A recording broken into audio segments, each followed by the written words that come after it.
right, it's Talk That Rocks. Whatever. Are we still using that? Talk That Rocks? Live 105.3. I understand that part. Are we still using the Talk That Rocks? Yes. All right. So I can say it's Talk That Rocks. Live 105.3. You're covered. Good. Close enough. Sure, it'll be something different in 6 months. Really no reason to be attached to it. Yeah. At least we dropped the new thing. Still no letters. No congratulations. No thank you. Nothing. 3 years of service to this dump. Bob didn't even say anything in the hall.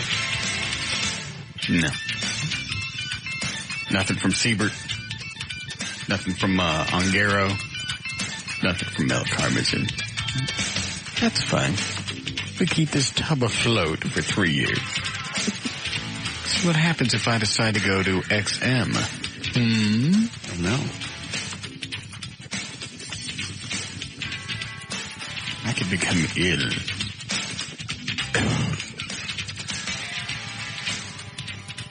How would that work, Everett, if I wanted to go to XM? Because my contract right now says I can't work within like a 150-mile radius of Dallas-Fort Worth. Well, yeah, of course, that's subject to interpretation. And, I mean, contracts are construed strictly against the people who draft them, which would be CBS. So we certainly exercise every loophole available. Well, but satellite, there's no transmitter. Yeah. Loophole number one. I like that one. Perhaps I'll let you go over my contract again this weekend. I'll be glad to peruse it. I'm not saying we've had an offer or anything from XM. Yes. I'm just saying I wondered. That's all I'm saying. I got you. Well, and you're familiar with the concept of efficient breach. Yes. No. Well, essentially it's this. Violating the terms of a contract, in some cases, is actually more beneficial than adhering to it. For example, if your potential liability for breaching this contract, I'm just making up numbers, but let's say for the sake of argument that it's $100,000, but someone else offers you $500,000. Yes. You see where I'm going with this? No. That's an example of an efficient breach because you'd be out 100 here, but you'd gain 500, so you'd still net $400,000 even though you've breached a contract. But couldn't they come back and sue me for breach? Well, that's what I'm saying. If your maximum exposure is less than what you might ultimately gain were you to breach the contract, then that is the very definition of an efficient breach. Really? That's better than a novation. Yes. Which is what? That's when two contracting parties agree to essentially set aside the existing contract and agree to new terms. Right. Seems like both of those might be in my future. I'm not saying anything. Mm-hmm. I'm just thinking out loud.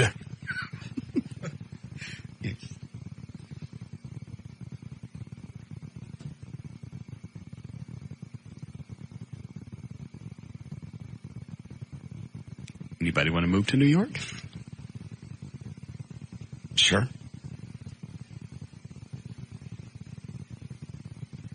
I don't see any reason. Mm-mm. I'm just thinking out loud. Would we have to move to New York? I don't know. Okay. Why? I just wondered, you can do a studio from pretty much anywhere. I didn't say anything about studio. I just moved to New York. Oh. I didn't say for any particular reason. No. I'm just thinking out loud. Gotcha.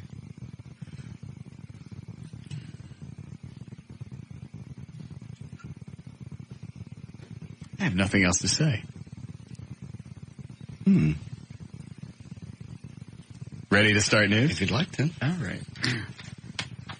Oh, Everett, I got a question before we get started. Okay. For the white trash party, which is probably going to be sometime in June. Okay. I'm thinking. We're trying to coincide it with Loverboy coming back through Dallas. Oh, good. And instead of playing, or in addition, possibly to Highway to Hell, what if we added the Motorhead Born to Raise Hell? That'd be awesome. Does it have chords that I can play? Absolutely. Very, very few chords in that song. Eddie, would you flip these CD players on? How many? One? About 3 for the most part. Really? Yeah, Do they move fast? No, not at all. It's essentially a 1-4-5 blues progression. It's very, very simple. Yes, I was going to guess that. 10, 4, and 7 blues treble. Can you show me on this guitar? Oh, yeah. The Lenny Skinner guitar. Why are they still here? I thought somebody was coming to get one. They got here, and they found out you wanted money for it. So We always said we wanted money for it. I'm just giving it away. It's signed by Lenny Skinner. Jesus. We signed it too, didn't we? Yes. We're closer to being a Leonard Skinner than they were. The more I think about that, they're a cluster F that was in general. Yes. 4 or 5 guys. They even got a Leonard Skinner album. Closest they had were the shirts. They probably bought at a concert. Yes. You go to their website, doesn't say anything about the present lineup of the band.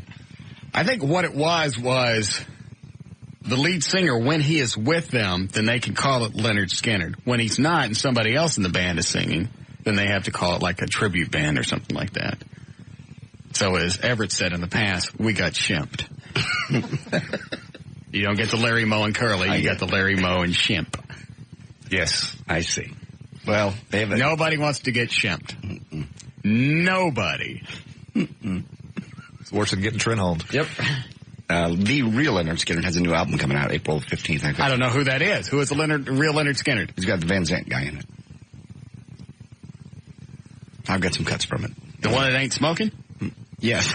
The one that made it to the crash. All right. Yes, Robert? Well, according to my calendar, somebody's got a birthday tomorrow. Everett. Who is this? Rob Powell. Is tomorrow your birthday? How'd you know tomorrow's my birthday? Oh, I guess it is. Well, I keep track of all my friends and family on calendars. Well, you're good, man. Yeah. Thank you very much. Yeah. Thanks, birthday, Robert. Bubba. All right. So what are we doing tomorrow? We're going to go look at the bar, or potential location for the bar, right? Yeah. But, I mean, we have to do something for your birthday. Well, let's go eat somewhere. Would you like to go, Rick Stein over at Three Forks keeps inviting us out. You going to go there tomorrow night? Do you? Yeah, let's do that. All right. There we go. John, can you go? Certainly. Would you like to ask Joy? If you guys want her to come along, sure. We would enjoy it. We would look forward to it. Okay. We will embrace it. Okay. I will even speak to her. Very nice. Thank you. Why wouldn't you speak to her? No reason. I'm just going out of my way to be nice. Okay. Thank you. What about you, Eddie? I can't tomorrow. Why not?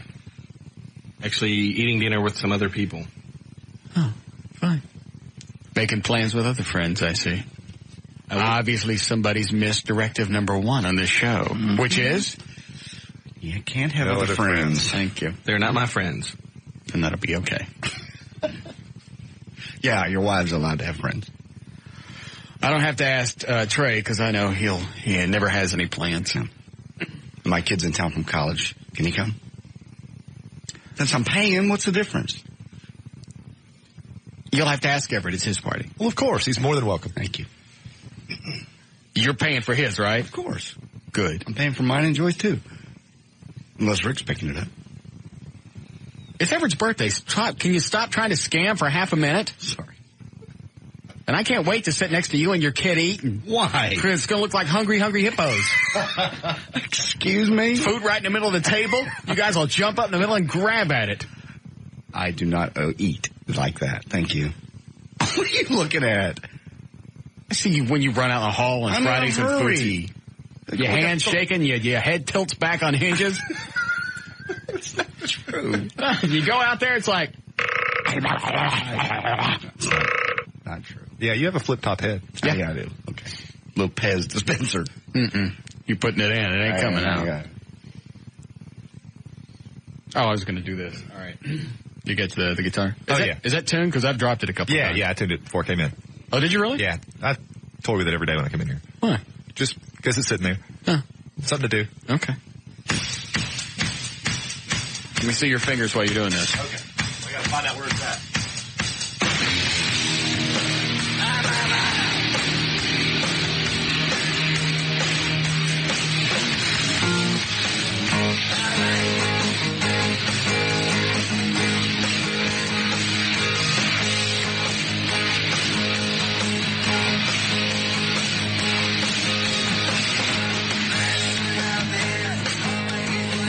You can't read music, can you?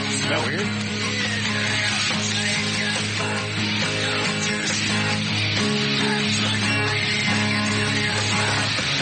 Your fingers are moving too fast. I ain't catching it. All right.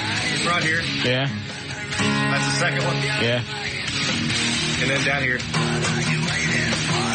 That's really that's the fourth chord. You get to hang out there for a while. Yeah. Get it. Go.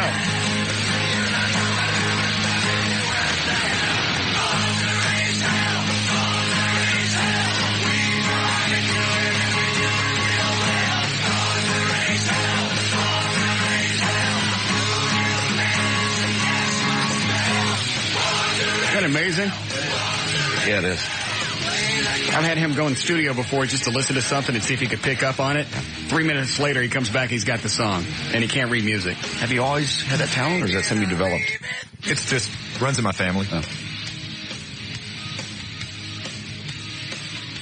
But it's an easy song, truly. I mean, it's not Mozart or anything. So how many chords I got to learn? 3? Yeah, 3, maybe 4 if you're feeling frisky. Do I know any of them already? Pretty much. Just a matter of repositioning your hands a little bit, ever so slightly. And that's not the same chord. You know how I am. If it ain't exactly in the same place, it's different. It's going to be fine. All right. I promise. You can learn it easily in an hour. Okay. Maybe we could practice through it. We still have the other Lenny Skinner guitar, don't we? Yeah. Yeah. We'll tune that one up, and we can jam later if you like.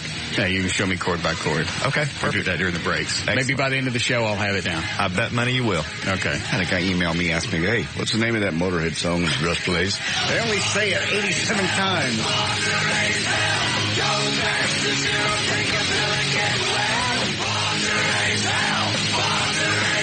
I think Motorhead's coming to town. Really? Where? I don't know. It'd be a great show. I've never seen them, but I've heard they're really great live. I would be okay with this song. The rest of it gets a little thick for me. Orgasmatron. Yeah. It's like out-of-tune Marilyn Manson. Yeah, there's a lot of similarity in what they do.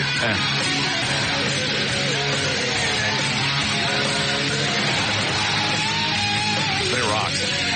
Now, what do I do during this part? Because obviously there's a lot of crap going on here. You just play the rhythm part. All right.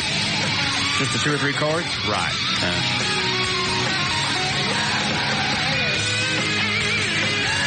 I don't hear which part I'm doing. That's okay, I do. Okay. I'll show it to you. See, I can't listen to this stuff and filter things out. I can hear the lead guitar. Yeah. And I hear the drums. Everything else is kind of mushy to me. It is. It all blends together.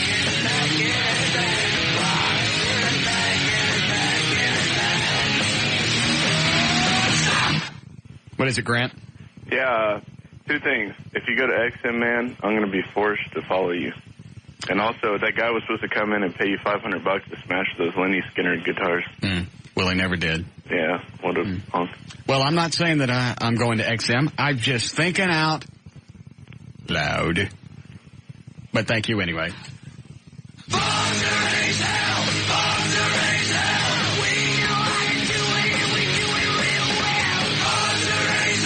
Yeah, I'd sit for this song, then I'd have to leave. Why? It's Motorhead. Oh. Too derivative. I found their concert date. What is it? May 22nd at the Canyon Club. Oh, it's a good venue. They're going to be Corpus Christi the next night on the beach. Isn't somebody else playing at the Canyon Club? Is it that fat bitch from the Osbournes? Yeah. Is it tonight? That's tonight. Yeah. What the hell's she going to do? She's got that one song, doesn't she? She's got an album, yeah. Well, I know, but only one of them's a hit, isn't it? Yeah, I'm sure she'll... How do you tour with just one hit? I don't know. Go to the Canyon Club tonight, and I guess we'll see. Play the rest of the album, I suppose.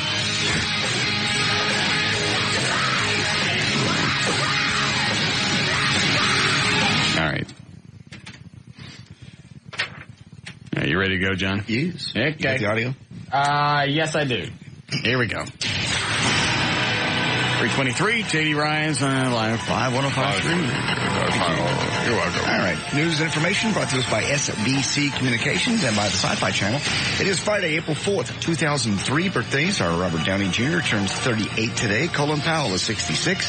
Frank Gorshin, 69. Gregory Colin Powell is 66? Yeah. I didn't know that. Look at him. He's on CNN right now. He don't look like he's in his 60s. Looks like he's maybe 50. Yeah, he's in great shape. The The colored seem to age well. Well, they do. Look at Sidney Poitier. Mm-hmm. He looks really good. Yeah. He's very old. Frank Red Gorshin. Fox didn't look good when he died. No, he was nappy. Yeah.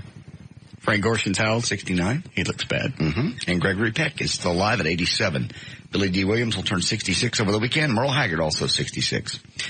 Let's see. U.S. infantry have occupied at least part, if not all, of the Saddam International Airport. They've actually renamed it Baghdad International, which is a mere 10 to 12 miles southwest of central Baghdad.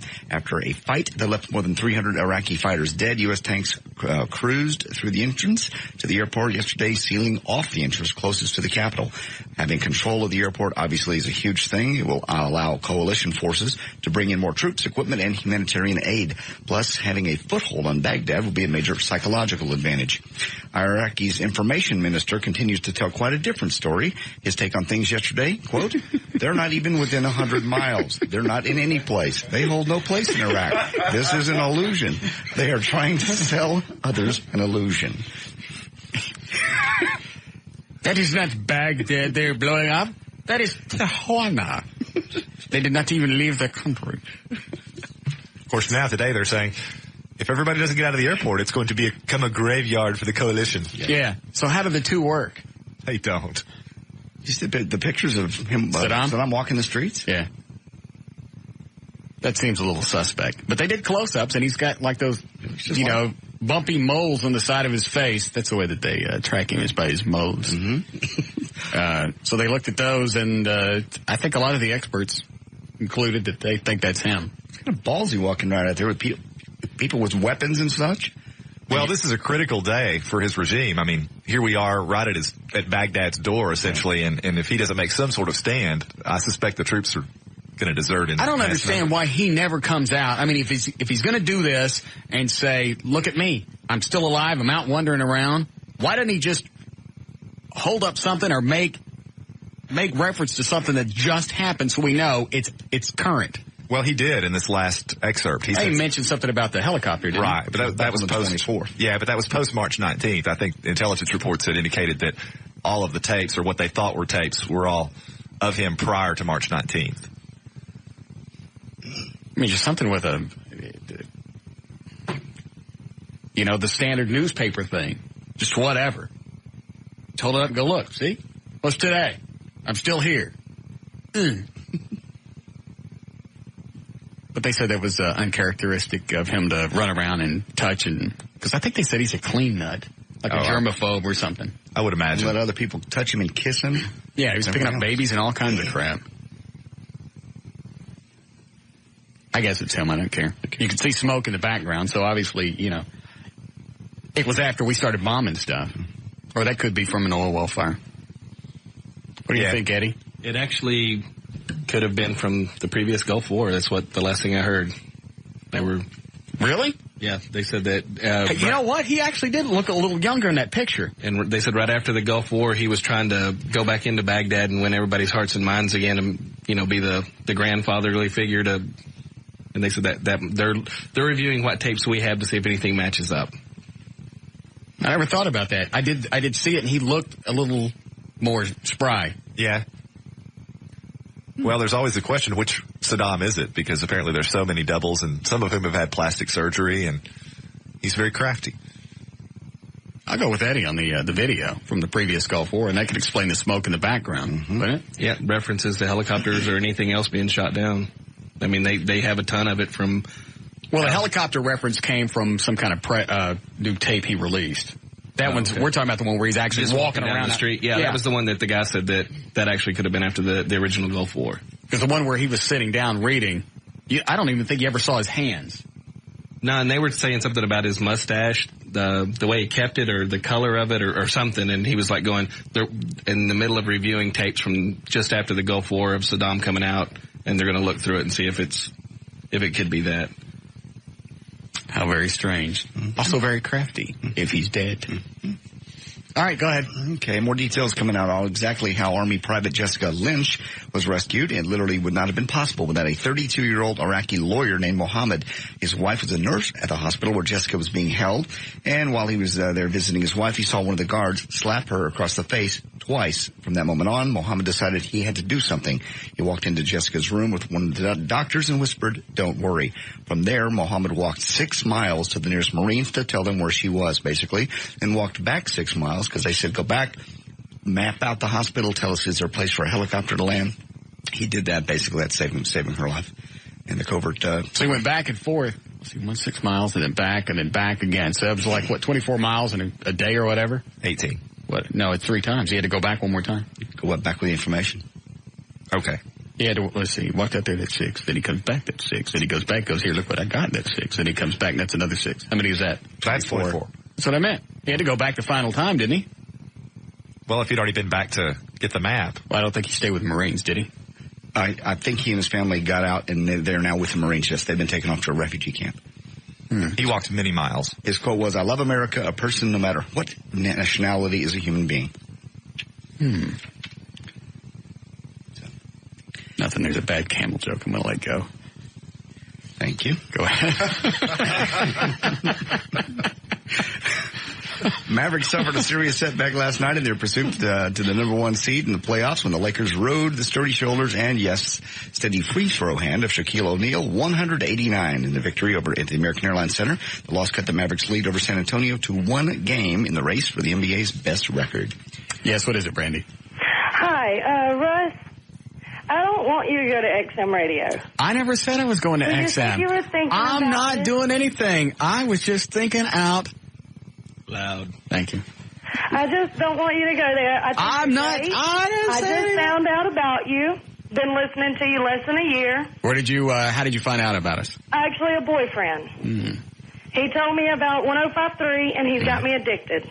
Well, good. I leave off my TV 90% of the day just to listen to you. Well, I appreciate that, and we're certainly happy to have you. Great. I just want to put in my input. I'm not going. I'm under contract to this station through April of 2006. I can't go to XM until Everett looks at my contract. Don't go. I'm not saying this is not one of those radio bit thingies to where, hey, you know what? I'm renegotiating my contract and I may leave next week. I'm under contract. I can't go anywhere. I'm just running at the mouth. Yeah, I know that you said you were just thinking out loud. Yes. I just figured I needed to put my input in because I certainly appreciate it. I'm in love with it. Thank you. I love your show. We I love listen you. to you 2 times a day. I appreciate it. I even listen to the rerun. I don't even listen to the first one, but thank you. It's wonderful. Okay. Thank you. You've been very sweet. Thank you. All right. Bye. Bye-bye. Okay. We're not. Okay. I just threw it out. Sometimes you just think out loud. Thank you. Yes. Even as an Arizona Cardinal, Emmitt Smith can still draw a standing ovation from a Texas crowd. Smith's first introduction as a member of the team, other than the Dallas Cowboys, was overwhelmingly positive when he went to the mound at the ballpark in Arlington throughout the first pitch for the Texas Rangers home opener today. Wearing a Rangers jersey, number 22, of course, and hinting of his new allegiance, he had red undershirt and red-tinged sneakers. Smith smiled and waved his arms to acknowledge the cheers from about 30,000 fans. Good. If American Idol finalist Ruben Studdard doesn't win the championship, he can still find work as the lead singer for Leonard Skinner. In fact, Leonard Skinner's lead singer, Johnny Van Zant, says he was so impressed with this guy's recent remake of Sweet Home Alabama that he told his fellow bandmates, "I think you guys just found a replacement for me." Van Zant plans to keep on singing Sweet Home for at least a few more years. They got a new album coming out, by the way, on April 15th. You want to hear any of it? Do you have it? Yeah. Cut number 1 is... Actually, one of them, cut 3, is Red, White, and Blue, which is becoming kind of a patriotic war theme on some rock stations. That'll be their first single, cut 3.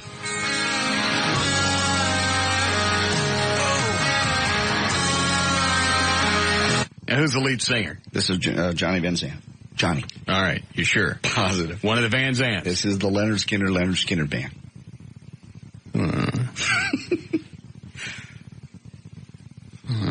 Look at me. I just get a sick feeling in my stomach every time I hear the name now and I see those guys come into play. They sounded fine. Yeah, they did. But they weren't no Leonard Skinner. No, they were a tribute band. They had played with Leonard Skinner. Possibly. That's kind of hazy. Yes. Possibly played one of their albums. Yes.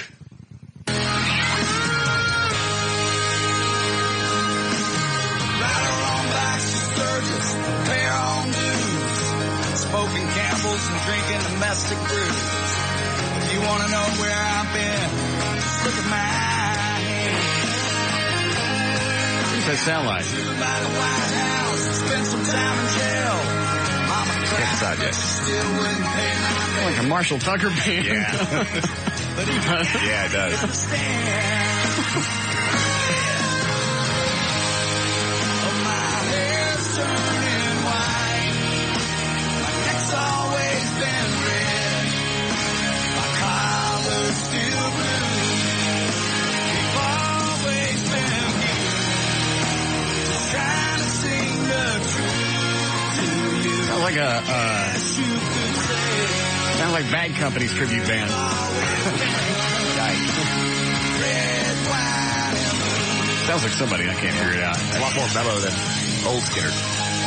Red, White, and Blue. That'll be their first single. Well, how many cuts do you have? 3. Cut number 1 is Sweet Mama. A little more upbeat. Is there anything, any old one on here? No, it's all new stuff.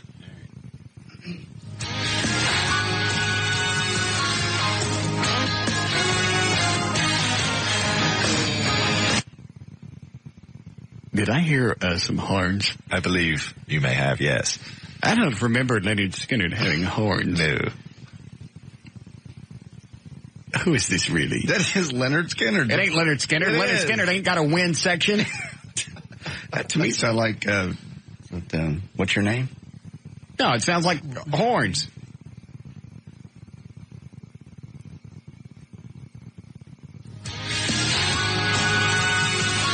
Sounds like the opening to Monday Night Football. Doesn't it?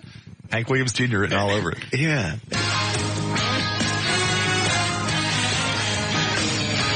Mama was no angel and she taught me right from wrong. She knew every single note and every word and every song. She taught me how to gamble, how to roll the dice. If it makes you feel good, don't think twice. Was born in a sweetheart for the sunshine. Looking when the back was the moonshine. Learned more about life on the streets than in the school. Sweet mama didn't raise no fool. I was born in a sweetheart. That's too country for me. Yeah, I like it. Huh? Very country. Yeah, that's not Southern rock. That's just country. It's not guitar based anymore. Cut Yeah, two. you're right. Cut 2 is Give Me Back My Bullets. Well, that's an old one. Oh, is it? Yeah. Yeah. Oh. You were never music director at the Eagle. Yes, I was. All right, you convinced me. Thank you. It's a new mix.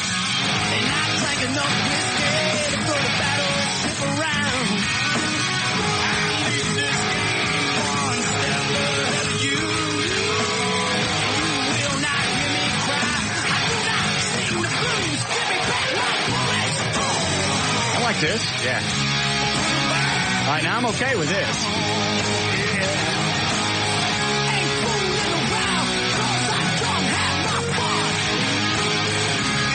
Doesn't sound like it was written by the same people that wrote the other 2 cuts we heard. It's all right. No, it doesn't. You're right. It just shows their rage. Yes. I was about to give up on them until I heard this. It'd be nice if it was a new song. Yeah. That's a nice remix. Yeah. I like that. I'd buy that. Well, Anyway, it's not a remix. Obviously, they redid it because it's a different lead singer. Right. All right, go ahead. It's called Vicious Cycle. It's What's another cut? Was there another one? That's all I have. Okay. April 15th. Got it. Be out. Lincoln Park doing nice things for our troops. They've set aside tickets in every city the tour will hit, and armed services personnel and their families who are stationed in nearby bases can show up and get them for free. Guitarist Brad Delson said, "We feel the need to give back to those making personal sacrifices for our country." That's Lincoln Park. And you want to continue or you want to break? How are we doing, Eddie? Okay. Go ahead. Phone Booth opens up in theaters. It's an intense drama which takes place in and around a single phone booth in New York City. Colin Farrell, who's being watched by a rooftop killer with a sniper. Basically, he's the guy in the phone booth. And the weird thing about this movie is they shot it in order. They didn't shoot pieces. They shot it in sequential order. I wonder why. I don't know. Well, that's unusual. In fact, that's not very efficient. It's like if you see a movie and a scene takes place at a house, and then later in the movie, another scene takes place at the house, they shoot all that at one time because they're already there. Camera equipment's already there. The lighting's already there. Did they shoot the whole movie on pretty much one set? Apparently, from what I pick up, all the trailers I've seen, it's mostly this right around this phone booth. Well, that could be why. Yeah. If it's all in the same area and all the equipment stays, then yeah, you can shoot it in sequence. Right. That would actually, to me, that would seem to be easier for the actors because you're just following off the emotion that you just had on the previous page, as opposed to jumping from page 85 back up to maybe page 6. That's the problem I have as a movie maker. I see. And also as an actor. I'm very taxed out. Oh, yeah. Mm-hmm. Colin Farrell, cut number 4, was asked if he thinks he'll survive his own fame. It all seems very simple to me. You know, it seems really simple. It's just, you know, no amount of red carpet underneath the sole of my feet or flashbulbs going off in front of my face will make me a more intelligent man, a more generous man, a meaner man, a better man, a stronger man, a weaker man. It means nothing, you know. That'd make me a meaner man. Family, friends. It would? Good times, laughter. People started kissing my ass all over the place? Yeah. And, you know, yes. So knowing that, I don't think I'm ever going to, you know, get too far up my own. There we go. Do you want to hear a scene from the movie or not? I would love to. Cut number 5 is a scene from Phone Booth in which Colin Farrell's character deals with a police officer and a sniper on the phone simultaneously. Amy, what's yours? Look, I don't want to be friends. I don't know. It looks like you could use a friend right now. Tell him you've already got a friend. I already got a friend, okay? Is that who you're talking to on the... I think the black guy, the cop, is that black guy from... That sounds really Forrest Whitaker. Yeah. Yeah, he's in Whitaker. That's him. That's the black guy talking. What was he in? Was he in... Crying Game. Yeah, he's been in a ton. Fast Times at Ridgemont. Was he in Good Morning Vietnam? Yes. Yes. Is that him? Okay, that's what I remember him from. phone? Look, I just want to hear your side of it, that's all. I ain't got no side of it. I didn't shoot anybody. You see a gun? Anywhere, look. It's in your back pocket. I see it. Oh, sure. It's in his back pocket. I seen it. No, He waved at me. Where's my money? Cigarettes. You want to see it? Here. Hey! Don't reach for that. Hold your fire. There we go. That's, once again, Phone Booth open this weekend. And A Man Apart also opens in theaters today. It's Vin Diesel's in that. He's a DEA agent. I saw him on TV today. I don't think I've ever seen him before. Yeah. I'll think of what he is. Hot right now, in Hollywood anyway. He's not good looking. No. No real charm to speak of. I saw him too, yeah. Bald, totally shaven, deadbeat ugly. Really, if you shaved all my hair off and my mustache, that's what I'd look like. Mm-hmm. There's no reason to be nasty about that. You said it. Well, there's no reason to agree. Just because somebody takes a dump's no reason to step in it. Yeah. Cut number 6, Vin Diesel was asked what his days as a nightclub bouncer were like. Point. I see you pointing at me. I'm just looking at your head, thinking about what it would look like with no hair. Oh, it would be terrible. Won't be a problem. I'll have my hair forever. My days as a bouncer were fun days. Fun days. As a New Yorker. This is an interview or a scene? This is an interview. Yeah. So many beautiful women at this club, and you were in a position of, notoriety. You were the bouncer that had all the power in the world. I'm a big guy. You also, as a New Yorker, as a macho New Yorker, you're a tough guy. You're able to fight. I can do it. It's part of your job. Oh, God, here we go. And if you want to hear a scene, cut number 7 is a scene from A Man Apart in which Vin Diesel's character shakes down a hairdresser who he suspects is a drug dealer. That's your salon, right? Okay, the calls came from your salon. 90% of my clientele do narcotics, and they all use that phone. So, I don't know. So why would Overdose refer to you as his supplier? You're Hollywood Jack, aren't you? Come again. Hollywood Jack. If I was directing this, I'd stop like every 2 minutes and go, dude, blow. Blow your nose. Walk over to Hanky, grab his nose and go, come on, be a good boy. A guy named Hollywood Jack? Call my lawyer. Call your lawyer? That was kind of funny. All right, I like that. All right. Good. What a Girl Wants opens in theaters. That's with Kelly Preston. And The Guy opens up. That's with Sigourney Weaver this weekend. All right, there it is. There's news and information on Live 105.3, The Talk that Rocks, Texas. We'll be back with the Russ Martin Show.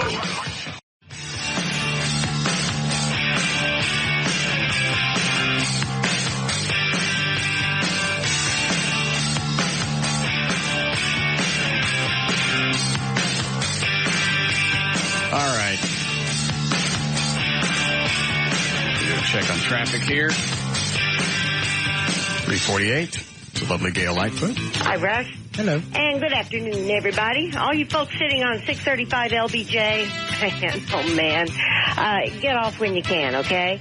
This is brought to you by Blockbuster and Tie Lots Eye and Laser Center. Here's the deal. Westbound LBJ is just kind of slow for the time being, but on eastbound LBJ, it's bumper to bumper, nose to tail, from I-35 Simmons all the way over to 75 Central. Here's where the wrecks are. At the tollway, at Montfort, at Coit, and they're all in the left or HOV lane, so just deal with it. On westbound I-20 on the south side at Cedar Ridge, there is an accident. And in Fort Worth, there's a crash on the North Freeway, southbound I-35 at Northside Drive. And the only thing getting through is the shoulder, and that's got traffic stacked up to Loop 820, the North Loop 820. This brought to you by Blockbuster. They've got two great ways to take home the Wild Thornberries movie. You can rent it on DVD or video, or you can buy it on DVD. Rent or buy at Blockbuster. I'm Gail Lightfoot with traffic on Live 105.3, the talk that rocks Texas. Thank you, Gail. Going to be a semi-nice weekend. 52 for the low tonight. Maybe some more isolated storms popping up for tomorrow night, but Sunday looks nice. About 82. We are at 80 currently at Live 105.3, the talk that rocks Texas. I ever bring my dog to work? Have you ever brought your dog up here? Mm-hmm. No. Eddie ever bring his kids up here? Not that I'm aware of. What about Everett? He ever bring his girlfriend up, leave her in the office? No. What about O'Malley? Trevor bring his mom up, let her lay around? His mom's been here, but not laying around. What's your kid doing in the office? He's coming back from college. Yes. And the kid... This is work. This is work. There was no place to put him. You have a house? I can't get him there. This ain't daycare. No. Drop him off at the shelter like you did Boo. God. Every time I go in the office, your kids are in there. This ain't daycare. Not every time. Enough. I have no way to get him home. There ain't no cabs? It's kind of expensive. Why is he here? Chair. Why is it he can make it here, he can't make it home? Huh? Because the kid... Huh? The kid, how come he make it here, he can't make it home? Because the kid... Why can't you answer that? Because the hey, kid... Make it here, he can't make it home. The kid that brought him here lives in Ennis, so it would be out of the way to drive all the way to the Mid-City. So he drops him at work? Drops him. It's most convenient. Why didn't he drop him at somebody else's work? There's a nice printing place right next door. Why didn't they drop him over there? Because he has a chair. He can sit in my chair. No, the answer is because he doesn't belong over there. Oh. Just like he doesn't belong here.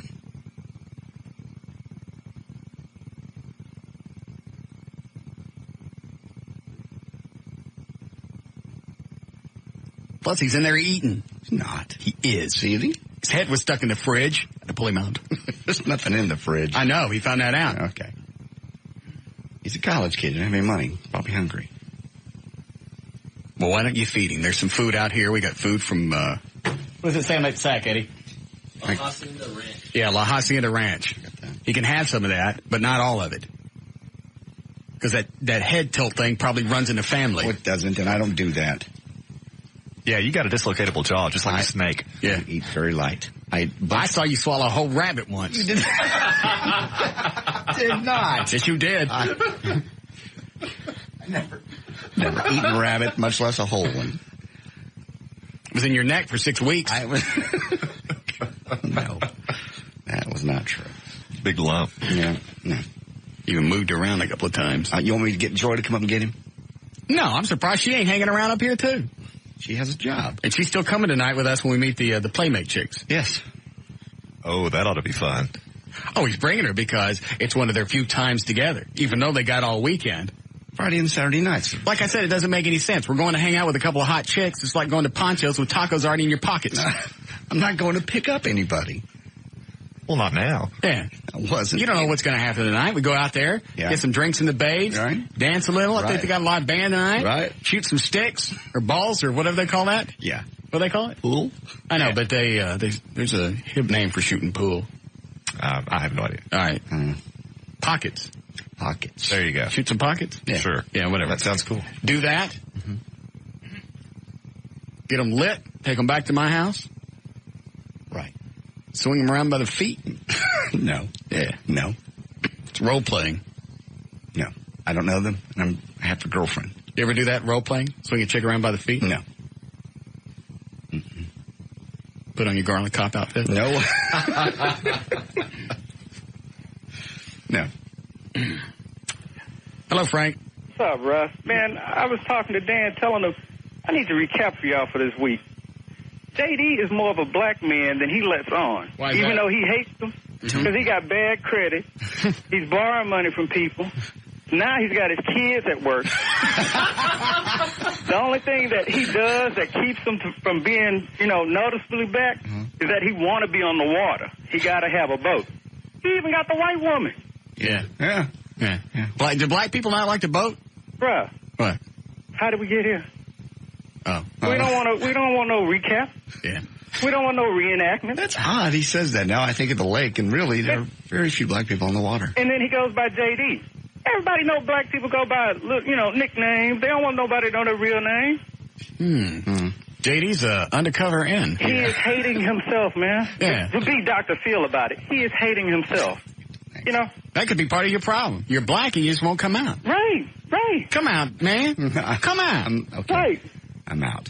And he knows if he goes to, the Penthouse Key Club or something like that, he gonna revert. Yeah. I think all the times that you went, you couldn't get the patty melt, the Superbird thing at Denny's. Denny's. That explains that. Yeah. Because they got that little thing. It's like like the gunpowder stuff they got at the... Yeah, they got a fluorescent light in there. Yeah, it's like a breathalyzer. It's a blackalizer. Well, now you're black. Yeah. Very nice. Yeah. They have black lights in there. You're black. Yes. You're out. Just a little Congratulations. Thank you. Now that you're black, say the word. You go in and say the word. Say the word. I'm not that black yet. Yes, you are. No, Frank, isn't he black enough to use the N-word? He's got to get rid of the boat. He got to get rid of the boat, and he's got to at least, if he's going to bring his kids up to work, he got to at least bring a bucket of chicken. Yeah. Oh, and here's the other thing: is the IRS about to take his boat? That's black, ain't it? They need to take that boat. Yeah. The nicest thing around his house is his boat. His boat nicer than his house. Yeah. That's just like black people. Everything else run down, house gone, bad cars, but they got a good car. They got the good clothes. See? But they got to borrow money still. You got a plasma TV? How you get that much in debt anyway? Come on, dog. Yeah, how'd you get that much in debt? I'm not in debt. Oh, to the IRS? Yeah. You want the real answer? Yes. I screwed up on my withholding on my W-4. And it's supposed to be what? It's supposed to be 0 to take the most out. Right. And you were trying to slice some, weren't you, Jay? I put down 2. So they didn't take enough out? JD, you trying to slice some, right? Mm-mm. You were trying to, get some Christmas money a little early, right? No. Yes. You're black now. Say the N-word. No. Say it. I'm not going to say it. You're black. Okay, just say Negro. Negro. Negro. Negro. Negro. Negro? Negra. Negra. Negro, Negra, Negria. What's wrong with you? Just keep saying it. He's trying to help you. He's working your way into the word. You just don't run out and say it. You start with Negro and then possibly Negra. Or the female thing, the Negris. Right, like a Nego and a Negris. Right. Negris. You get your hairdresser up there, braid your hair, bro. Okay. Hey, we'll get you some cornrows today to celebrate your first day of Negridom. Yeah. All right. Yes. All right. Okay, JD. Yes. Do you sometimes roll over and look at Joy and say, I'd like to you're a badass Nubian? No, I don't. I'll try that this weekend. You try it? Badass Nubian. It'll open up doors, bro. Okay. It'll open up doors. Look at She'll that. start to think, hey, I got a little bit more spice in my bed than I thought. Mm-hmm. Yeah. Then you whack her around and say, get back on the street and make me some money, bitch. Try that tonight. Thanks, Frank. All right, bro. Thank you, Frank. Eddie, tell our Richardson Gold and Silver Exchange that we'll need one more gold tooth, please. We have mine coming. Get you a gold toofer. All right. And your hair corn roll. I'll get mine rolled if I'll get mine corn rolled if you get yours. Okay, I'll do it. Who does that? I don't know. They do it all the time in Jamaica. Joy did it in Jamaica. Yeah. Mexico. Yeah. And you got to wash your hair that much, do you? No, well, not while you've got it in, but How long does it take? Does it stay that way, or does it eventually come out? Well, it starts to fray, and then you have to take it apart, and it takes, depending on how long your hair is, it takes hours. See, mine's really short right now. Yeah, it probably wouldn't take as long. My girlfriend had hers done in Cozumel. She's got really long hair, and it took. I bet she looked good with her hair corn Yeah, rolled. she did. But run around in bikini. Oh yeah, great big floppy milky cans. Yes, yeah, it was great, greatness. But it took hours. It Let's took see your hours. weenie. Get out. You really want to? Yeah. Okay. I just bet it's huge. Oh. Ready? No, I really don't want to see it. I was kidding. Why? You make us see yours all the time. I know. It's really fitting. That's just because mine's not really an event to behold. Just curious. Certainly none of my business. All right, so we get our hair corn rolled today. Okay. And it will stay in how long? Well, about a week or so. After that, it starts to kind of fray. It gets nappy. All right, but you don't have to, like, shave your head to get rid of it. Oh, no, you just have to, remove the braids, and that takes time. But you could get a chick to do it. Yeah. Get Katana or somebody up here to do it for you. So we're going out tomorrow night with our hair and cornrows. And tonight, too. Oh, that's right. I bet the Playmate chicks would dig that. Absolutely. Yes. Can't wait. Get our gold tooth in? Mm-hmm. This is going to be great. You say that because it's not happening to you. Yes. I'm sure someone will call in and volunteer to come up here and do it. Will you do it if somebody comes up? Sure, I will. Okay. Not the whole thing, just part of it. You got to get it all done. You can't just get, like, the side. What were you thinking? I was just a few, maybe. What kind of pussy maneuver is that? Well, yeah, if you're going to get your hair corn rolled, either be black or don't. Get all in it. I don't want to have to take it out. It's going to take forever. God, you are black. Hey, what does that mean? You ain't been black 40 minutes. You're already tired. Man. I don't want to have to take it out. Get Joy to take it out. It'll be erotic. Okay. Can she do yours? Yeah, I guess. She took hers out from Jamaica, so. How we doing, Eddie? Are we really? All right. Go ahead, you're on the air. What are you trying to say? About what? About black people. I didn't say anything. Black people can't get tired? Unless, of course, you're pissed off, and then I said anything that you thought I said. I'm not pissed off. Okay, let me take these damn headphones off because I'm getting weirded out by that. Okay, yeah, you were trying to insinuate that basically black people are what, tired, lazy all the time? Is that what Is that what you got from what I said? I got an insinuation. Then that's what I meant. And if I were you, I certainly wouldn't put up with stuff like that. Really? Yes, What makes you think that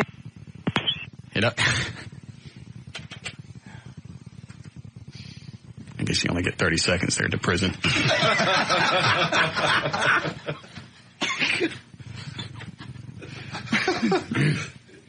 Damn. How embarrassing. All right, so we get our hair corn rolled today. We go out with the Playmate chick. Well, you're bringing Joy, so that's just a waste of time for you. It was going to be a waste of time anyway. No, it wasn't. I have a girlfriend. He sounds so earnest when he says it. Yeah. I do. Please. Please what? Just please. Okay. What are you looking at? I'm about to take a phone call. It's just a story on it that Trey printed out and handed me. What's it about? I was going to put it in the news later. A man calling himself Black Jesus has been charged with assault and stalking after an incident. He attacked a disc jockey, a talk host in Cincinnati, Lincoln Ware, and he claimed Ware was talking to him through the radio. That was it? Yeah. Black Jesus came up and attacked a radio host. Right. That was supposed to be mine. I'm sorry. I'm supposed to get attacked by the Black Jesus. No.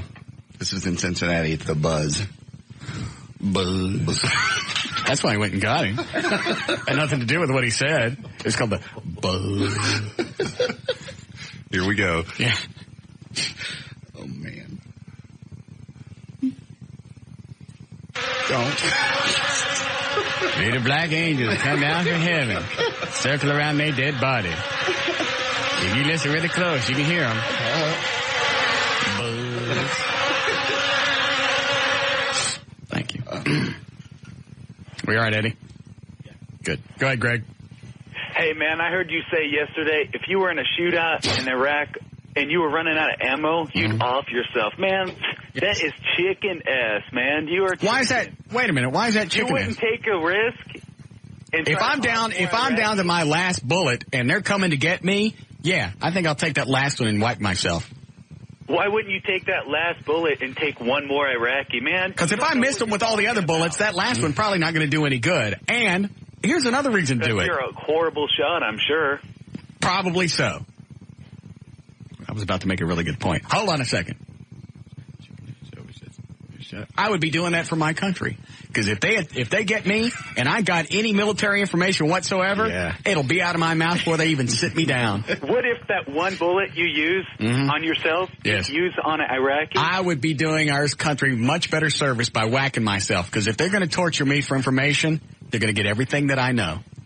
That's because you're a big chicken and you can't. Absolutely. And I've decided that if I get caught, or if I think I'm going to get caught, I'm going to kill myself. That's a much better way to serve my country than to take another shot and miss somebody.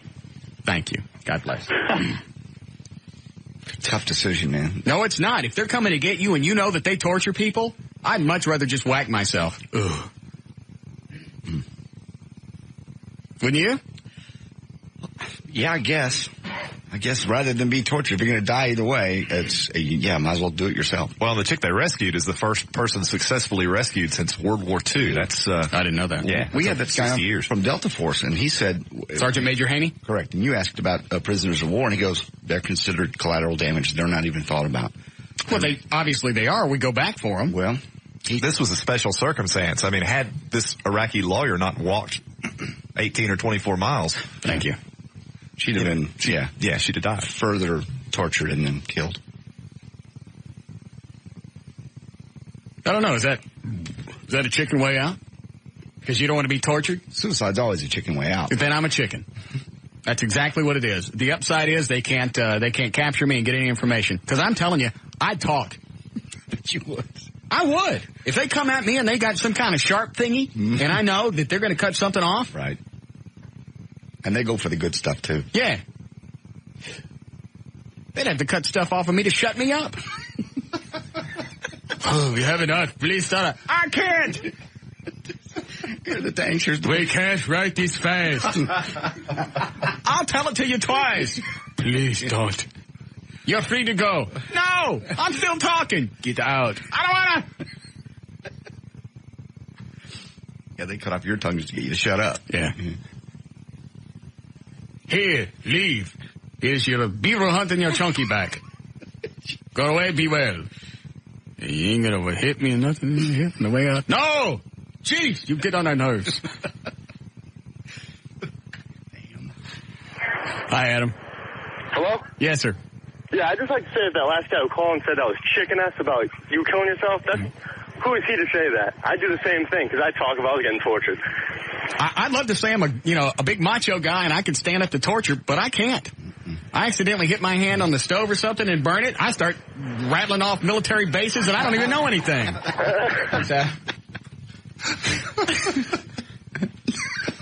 Making it up. That would be to me the scary, getting shot and killed. That's scary, but that would be my biggest fear if I had to go out on the front lines. It would be getting caught and tortured. That scares me just to say it. That takes a lot longer, too. Oh, yeah, and you guys see the images from that torture chamber they found underneath the police station? Right. Jesus. Can you even imagine? Those hooks, just absolutely chilling to look at. Yeah. That scene out of, I think it was Lethal Weapon 2, where Mel Gibson's getting tortured. The Oriental guy is hitting him with the electrical probe thingies. You know, Mel Gibson's hanging up by his arms and he's all wet and they're shocking the hell out of him. Just watching that wigs me out. I always fast forward through that scene. Because they're asking, well, where are they? I'll draw you a map with my feet.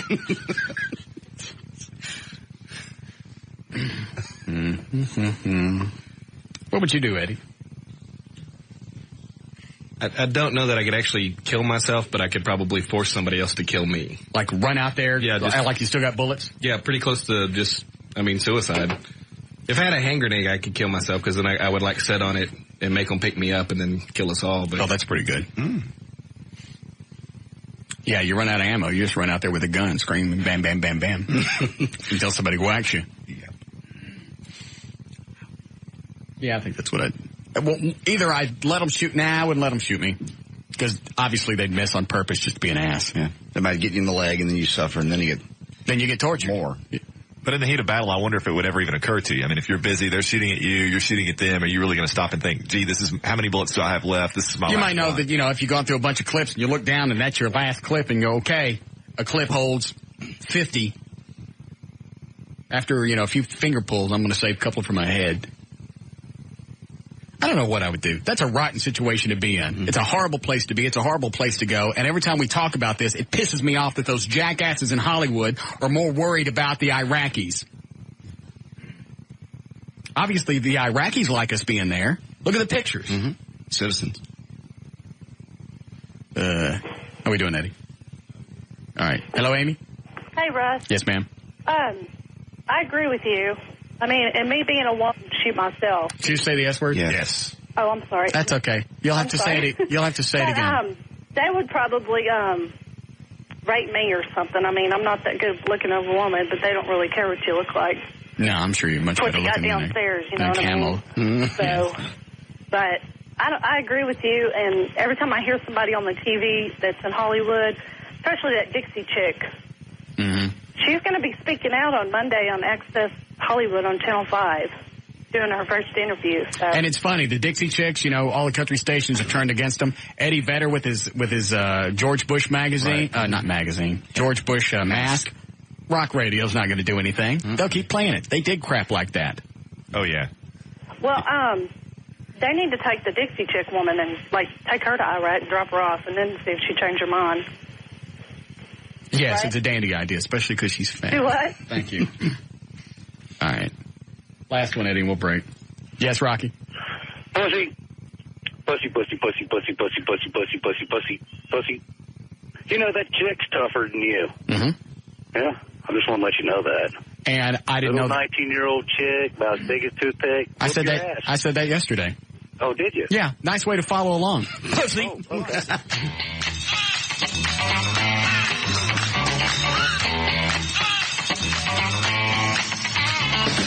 We'll be back with the Russ Martin Show. You see that pissy email in the Hotmail account? Yeah. Or the studio at Russ Martin account? What's the thing? That you keep talking like Denise and her friend are playmates. She was not a playmate. She was just in Playboy. Like that really makes a difference to me. Hot naked chick, great big fake cans. Right. Like I know the difference. Like it matters. Tell her tonight that her 15 minutes are almost up. She is a real winner. There's a scorned guy or girl somewhere. Yeah. Probably a pissy girl, I'm guessing. I'm looking at the email address and you can't really tell. Because it's just like KN Lee and then a bunch of numbers. That sounds like that came from a chick. Yeah. Doesn't it? It's the way it's written. Yeah. You talk like they're playmates. She was just in Playboy. If a guy wrote that, he wouldn't even have questioned it. No. Being in Playboy is being a playmate. If it was a guy, he'd be saying, right on. Yeah. You go get that. Mm-hmm. It is. It's a pissy chick. Mm-hmm. I don't think her friend Misty was in Playboy. No. But it's all right. Mm-hmm. Still like to get a hold of those points and squeeze them.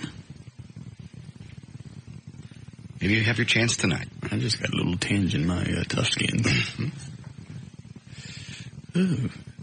Wait. Pinch my nipples. Okay. Hello, Kathy. Hey, how y'all doing today? We're fine. Hi, Russ. Hello. I was wondering, do y'all, Russ, what you were talking about, you'd rather like die than be tortured to death? Do y'all remember about the old, who they give cyanide capsules to when you want some of those? How long does that take? One moment, let me check with the resident expert. Cyanide is rapid, extremely rapid. I mean, within a few seconds, you'd be dead. Okay. Yes, I'd be okay with that. Okay, so you might need to stock up on some of those or something. Yes, if I went over to the front lines, I'd get one of those rings that you pop open. It's got the pills in it, like Underdog had. I think you're supposed to just like bite it and then automatically does, you got that. Yes, that's exactly what I would do. Okay. Thank you. Okay. All right, bye-bye. Get some. Nice Underdog reference there. Wasn't that where he kept his pills? Yeah, but to go from, committing suicide during wartime to Underdog is... What the hell do you think I watched as a kid? I didn't watch PBS or read the newspaper or study history. Well, no, I mean, I watched my share of Underdog. It's just a remarkable leap of analysis. I'm a very broad person. You are. I scope it all. What does cyanide do, Eddie? How's it kill you that quick? I honestly don't know. I just know that it does. What? It's poison. I know, but 2 seconds, that's got to go right to your heart or something. I have read stories about professional killers that use it. They mix it with a drink, and they'll walk through a bar, and they'll spill it in your lap, and within 30 minutes, you're dead. And that's spilling it in your lap and letting it soak through your skin. Wow. Good stuff. Yeah. All right. Hello, Will. Hey, Russ, how you doing today? Good. Hey, I got a question. I was wanting to know if you ever going to get that piece of the pie. If that girl is supposed to be ranked #1 in the D magazine. Oh, Alexa Konomos? There you go. Get your piece of Konomos. I haven't. Let's see. Did I get an email? Hold on. Let me think. I saw her again on TV today. God, she looked good today. And they were doing some extra. Did you notice she was interviewing that black military expert guy? Mm-hmm. And they were doing extra close-ups of her. She looks good close up. God, I'd like to pound that. Just rub her by the nose and go, quit it. Nothing yet, Will, but I'm still working on it. Cool. Thank you. I get an email about. They closed the voting on the D magazine thing, and when they closed it, she was at #1. So obviously, she's going to be in the top 5. They're going to announce it tonight. We're going out. Lone Star. We can't. We got to go out with the Playmates. Oh, damn! I forgot. We could go out there instead. Who's the media person out at Lone Star? I don't know. I could find out. They like us. I know that.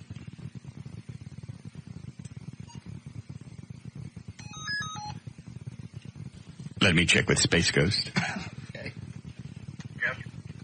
Okay. Call out Lone Star Park and see if we can get media access for... Hold on one moment. How many? 10? 2 for me, 10. 10? You going to take your thing? My kid? Yeah. Yeah. Of course. What's wrong with that? Nothing. You can't go anywhere without... What is he doing out there? Where? He's eating with the food. He ain't never heard of plates? We don't have any. They didn't bring plates. So he just sticks his head in the refried beans? Stick his head in the refried beans. Get a plate, Chris. About 10 people. Okay. Then let me know if we have... and access to the Willie Nelson concert. Backstage as well. We'd like to speak with Willie about a couple of things. See what I can do. Look at his face. It looked like somebody blasted diarrhea on it. No. What does that mean? He had it all in the refried. He didn't have his face in the refried beans. He knows he has good manners. Even for a college kid, he's got good manners. He's got no manners. He does too. He does not. Both you guys got that hereditary spring-loaded head. I don't have that. It's true. We were watching y'all do that. I eat very little.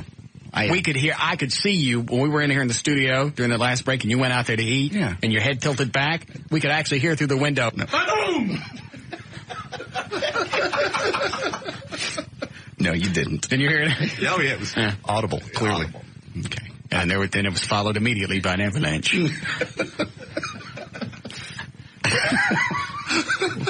Was that a Felix the cat? Yes. Isn't that what he did with the viboom? You make snowfall? Yes. Thank you. Yep, you're right. Very nice. Screw the History Channel. Yeah. Another cartoon moment. Yes. The most entertainment or education I got in the 70s was through Schoolhouse Rock. Yes. Oh, yeah. I'm Just a Bill's what made me go to law school. All right. Really? No. Okay. Oh, well, because it was Everett, you just... I know, you never know. And then for the rest of my life, that one moment will keep flashing back in my head. I should have asked. Yeah. I got to know. Exactly why I said it. Okay. Yes, Garrett. Garrett. Yes. This is happening more and more, and I can't figure out why. Can you hear me? Garrett. Yes. Can you hear me? Yes. So why aren't you talking when I say, yes, Garrett? I didn't hear you. I'm sorry. You just said you heard me. I didn't know if I was hearing you. What was... All right. Damn. Then go ahead. I understand now. Did you want to know about cyanide? Absolutely. Well, cyanide shuts down respiration at the cellular level, so all of your cells shut down immediately, and it goes all the way down to the cellular level, so your mitochondria shut down, and that's why it kills you so quickly. So how does that happen so fast just on your tongue? Because you don't even have to swallow it. You put it in your mouth and you die, right? Well, yeah, I mean, it goes, since it's at the cellular level, I mean, it doesn't matter where you intake it, but it will shut down the cells immediately. So you lose all sources of energy because you're not creating any ATP. Yeah. So is it painful, or do you just go to sleep? I'm sorry? Thank you. Never mind. I'm sure if it happens that fast, it's probably not painful. If it is, it's too quick anyway. And I already have my way mapped out if I ever commit suicide anyway. Yeah, and you've never shared that with us. I've shared it. I told you. A long time ago. That's the same way. Okay. Because somebody's got to know if I'm ever found dead and it's any other way than the way that I told you. Right. Then I didn't commit suicide. My way's perfect. Yeah. Because not only do you die, it's not painful, and it just looks like you were stupid, not that you killed yourself, so you don't embarrass your family or friends. Very nice. Okay. What's your way? Well, if I tell you, then everybody knows, and then they'll kill me that way. Well, that's why only one person can know. Well, tell me off the air. No, because then Eddie will hear it. Oh, yeah. Never mind. Yeah. It's not ingenious. It's just a nice way. It's very effective, and it leaves your family without the stigma of having a suicide in their family. Mm-hmm. It ain't like Michael Hutchins, who was hanging himself while he was whacking off.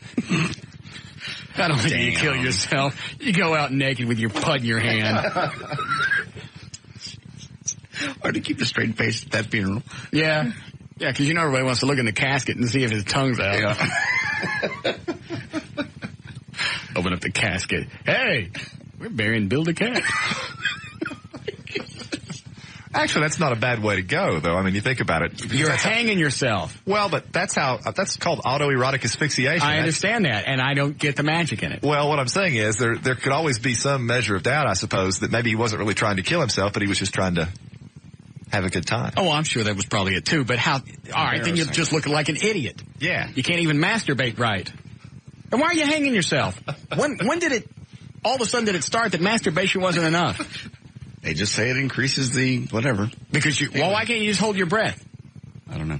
There's no element of death, I guess. Therein lies the excitement, I suppose. That one I don't know. I may die. Well, then why don't you just bungee jump and whack? Yeah, JD. I don't, look at me. It just doesn't make any sense. I mean, if you're cutting yourself off from oxygen, can you just, exhale really hard and hold your breath?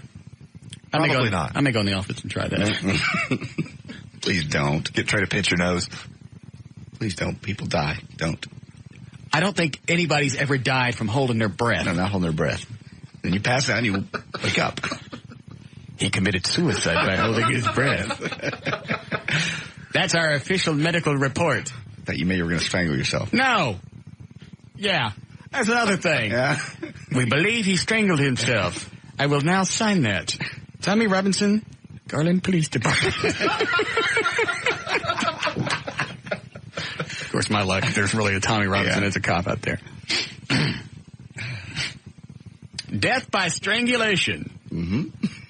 We found him that way. Strangled himself. Suicide.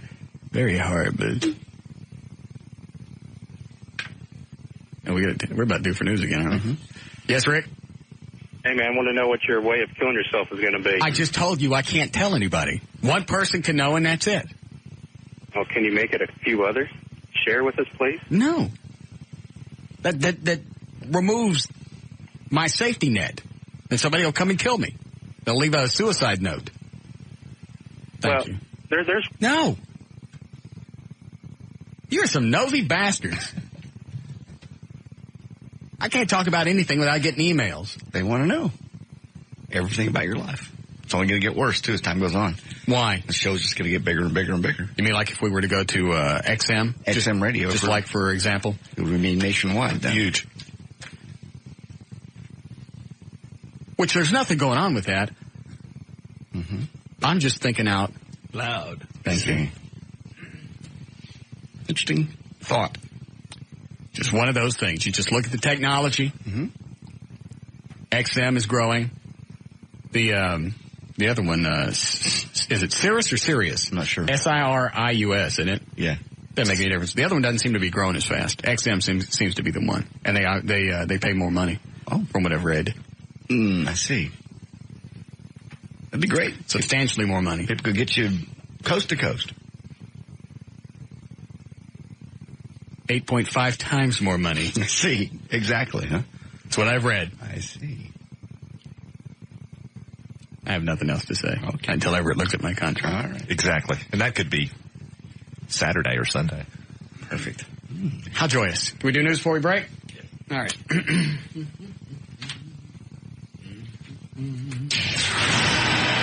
All right, 4:30. J.D. Ryan's on the Live 105.3. Did we say Live 105.3? No, we just said Live 105.3? Yeah. Yeah. All right, Russ, news and information brought to us by World Supercross and also by La Hacienda Ranch, North I-35 in Carrollton, who brought us our food today. Hey, since you don't broadcast through conventional means, I wonder if that means the FCC rules apply. That's a good question. It is broadcast, but it's a satellite. And it's a pay service. HBO, broadcast standards don't... You're right. You could say anything. Yeah, it's true. Internet radio. Yes, Doug? Yeah, hey, Russ, just wanted to say I thought your idea of going to XM was actually good because XM satellite, if you can find a station to carry you, does not have censorship rules. Well, then there we are. Do you have XM? No, I don't. Oh. But I have listened to it, a lot. Mm. Would you get a receiver if something like that were to happen? Oh, absolutely. Okay. Well, thank you for the information. Absolutely. All right, bye-bye. I'm just running my mouth. Nothing's going on. Okay. Stop looking at me like something's happened. I just wondered. There's nothing on the table. Okay. I'm just thinking how great it would be to own part of an electronics store where something crazy to happen. How many people would go out and immediately buy XM receivers? I don't know. I don't know what they cost. Can't be that much. Mm-mm. There's one in the Batmobile now. Nah, it's serious. That's what my boat has. Serious? Serious, yeah. Mm.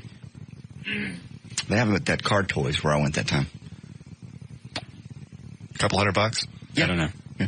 Nothing going on here. Nothing to worry about. No reason to go out and buy a receiver. I'm just Melvin. Okay. I have a contract. I'm stuck here. I'm working here until April of 2006. I love it here. 3 more years. I love these people. Yes. I love this company. Okay. I'd love it more if I had more money. Yes. Yes. All right, go ahead. Thousands of frightened residents fleeing Baghdad and U.S. troops in control of its airport. The Iraqi information minister promised Friday that his nation's military would launch an unconventional counterattack against the coalition troops. And what does that mean? He didn't elaborate. He said, "We will do something which I believe is very beautiful." Asked if that meant the use of chemical weapons or other weapons of mass destruction, he quickly said, no. 2,500 Republicans. I thought they said they didn't have unconventional weapons. He said no. He said no, that's not what I'm talking about. It's going to be unconventional counterattack. And it should be any time now because it's dark there now. So it's middle of the night. Now they're doing it to us? Yes. Okay. Against us. All right. 2,500 Republican Guard soldiers south of the Capitol surrendered, by the way, to the Marines. So we just have tons of their folks. Oh, I forgot to mention this. Go to, I forgot all about this. Let me pull up my website, Everett. You haven't seen this today. No, I know what you're talking about. Yeah. When I got that email with those pictures, that was one of those, as stupid as it sounds, it was one of those goosebump moments. Me too. It's kind of an inspiring thing. Did you see them, Dan?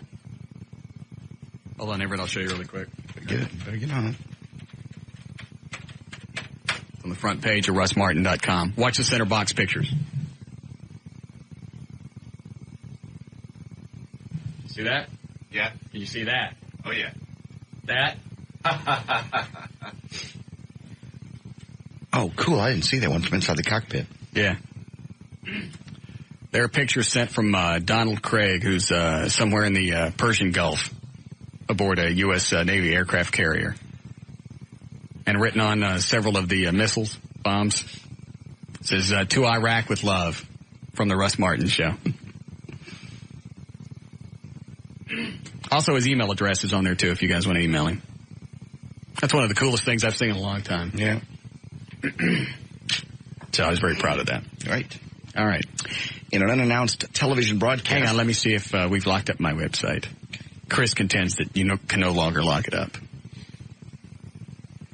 Let me hit refresh. I'm doing the same thing. Mm-mm.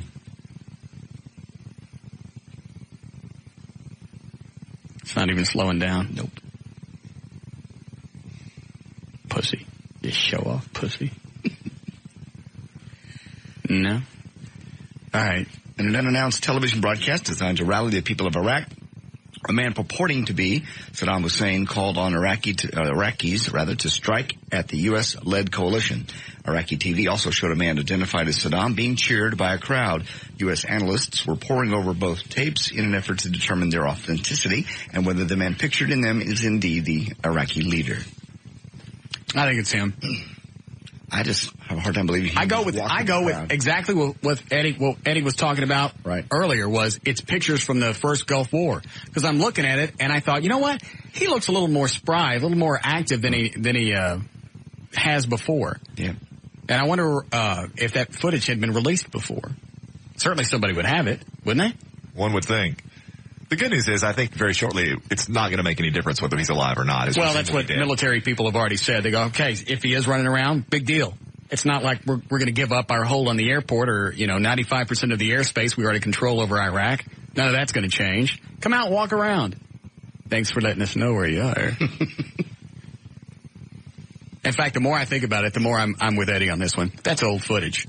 Because you wouldn't walk out into an area like that and the camera pans in all directions, so you get landmarks, you see smoke in the distance. They've already narrowed it down exactly where he is.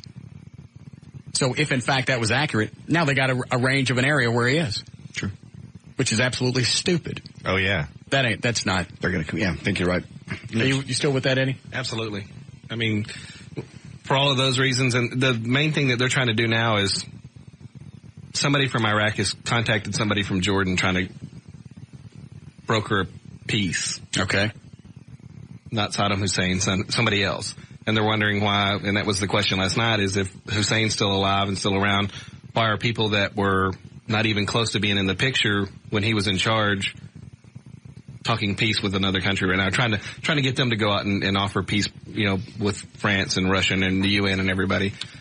So they're just putting stuff out there with his face on it as fast as they can, saying he's still alive, he's still in power. Here he is, he's out with the people, he's walking around, and it seems like, because I remember the footage I saw of him walking around with the crowd, there are cars off in the distance on the highway that you can see. It seems like you could blow that up and look at some of those and see if any of them are post, like 91 or 92 from the Gulf War. Yeah. Right. And that would at least date it a little bit.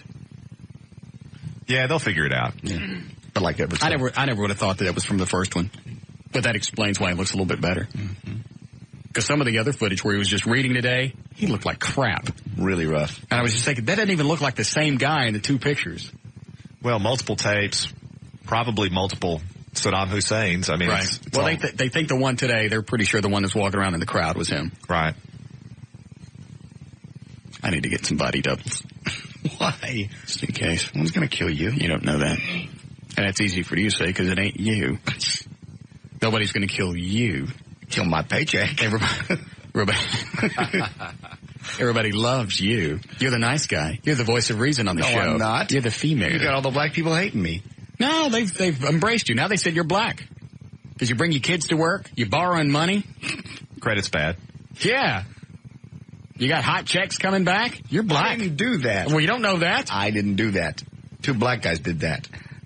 Isn't that funny how you blame it on them? Because they were spotted. Twice. Case of mistaken identity? Twice.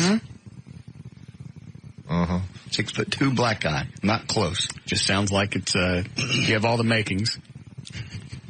Local police are warning residents to be on the lookout for a man driving a red pickup who's been scamming elderly residents by claiming he needs access to their yard or residence to run cables or wires. He's claimed to be a land surveyor as well as an employee of TXU, a cable company, and a gas company. Pauline Fowler still kicking herself for falling for the smooth-talking man's ruse. He knocked on the door of her Pleasant Grove home, saying he was from the city of Dallas, wanted to inspect the backyard because workers needed to dig a ditch to install a line. The man accompanied her to the yard and told her to stand in a particular spot so he could mark it. Where he had me standing, I couldn't see the back door. He went in and got her purse and split. So, driving a red pickup, be careful. Don't be scammed. You would think somebody would notice that TXU doesn't drive red pickups. Normally, they're white vehicles that say TXU on the side. It's old people, and they don't. Old people should know that it should say TXU on the side. Maybe he parks the vehicle around the corner. I don't know. How'd they know it was a red truck? Somebody saw him driving away. Yeah. Probably the old woman. Could be. Red truck. They don't drive those. Yeah. Big markings, TXU. Always ask for identification. Call the... like you can't make ID. That's true. I would first look for a vehicle with a bunch of stuff hanging all over it. You can make ID on desktop publishing anywhere. You can call TXU to verify. If you have any question, don't let anybody in your house. I don't. You did. I did what? You let a guy walk right to your house to go see the Batmobile one time. They just knocked on your door selling. He had a suit. He was selling golf clubs or some golf. No, I was selling a membership to a golf. It was just a slight lap. I grabbed my gun on the way to the garage because it dawned on me halfway through the house. Hey, I just let this guy walk into my house because he's selling the membership. We're just around the corner, great big golf course. And I went, I don't play golf. I don't like it. My boss would probably enjoy it. You're welcome to call him. And then he goes, you Russ Martin? Yes. Can I see the Mach 5? Yeah, come on. And then halfway through the house is when it dawned on me. I just let a stranger in my house. That's when I got the gun. No, she didn't have a gun.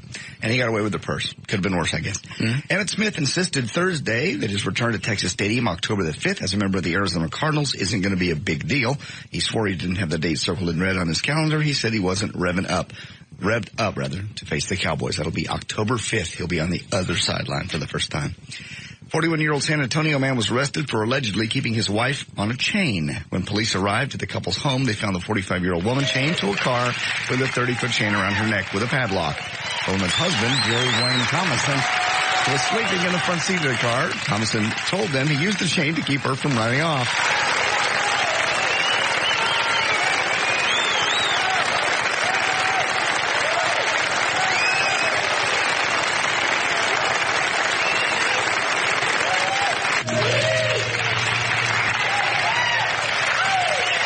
Thomason was charged with aggravated assault and serious bodily injury and unlawful restraint. Read that one again. Sure. 41-year-old San Antonio man was arrested for allegedly keeping his wife on a chain.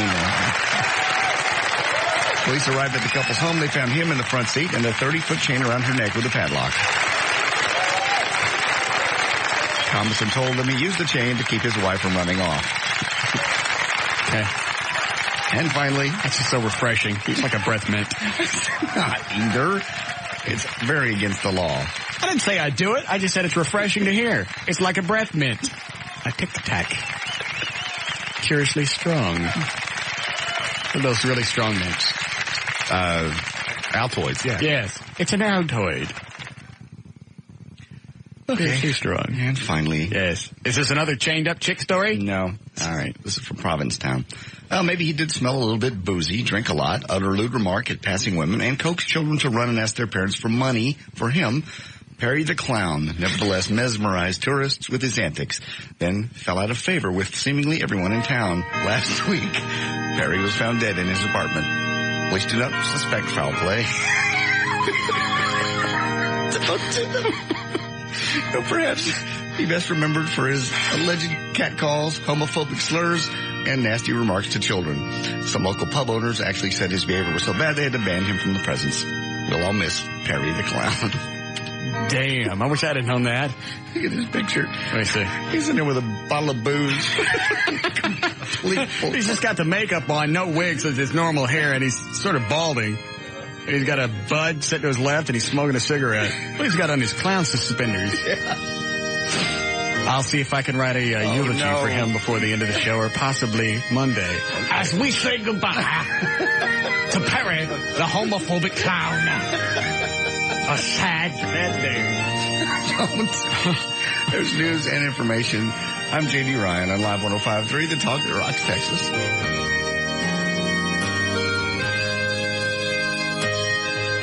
We'll be back with the Russ Martin Show.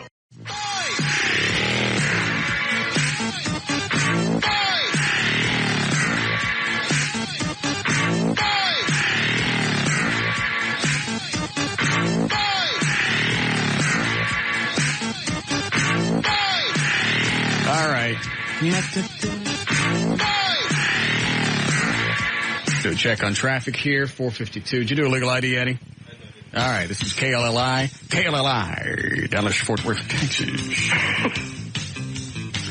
Those are good rock call letters. They really are. KLLI. Yeah. KLLI. Hey. What? My friend Cookie wanted me to tell you nice tongue. I showed her a picture of you. What picture did you show her? One that was taken, I believe it was over at Tim's apartment the Christmas before Tim and I met. Why was my tongue out?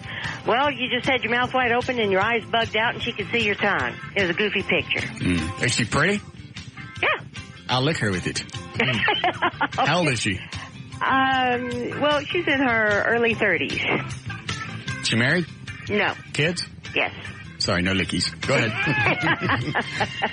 And traffic's brought to you by Blockbuster and CareerBuilder.com.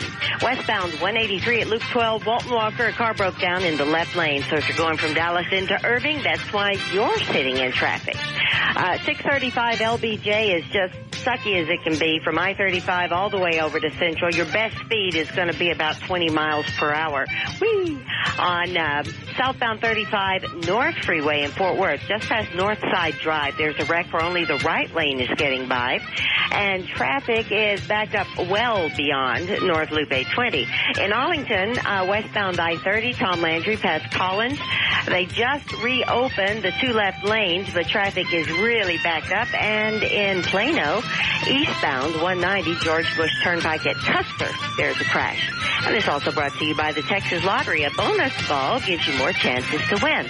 Like in the Texas two-step from the Texas Lottery, where you get 7 ways to cash in, and the jackpot is now $475,000. Play today. I'm Gail Lightfoot, and that's your traffic on Live 105.3, the talk that rocks Texas. Thank you, Gail. All right, pretty decent weekend. Going to be 52 for the low tonight and 80 tomorrow with some isolated storms going on into Sunday morning. It's 82 currently at Live 105.3, the talk that rocks Texas. All right, are you going to show me this? Yeah. And how many chords? 4 tops. Hold on, let me see what Ronnie wants. Yes, Ronnie? Hi, what's up, buddy? Oh, man, I was reading this, the Billy the Kid on the Wild 100. Yeah. He's made a boatload of money. Oh, you should have seen the check he came in with. His advance check. Now, we've talked about this. How much you figure he gets to keep, Everett? Well, I know the check amount. How do you know? Did you see it? You told me.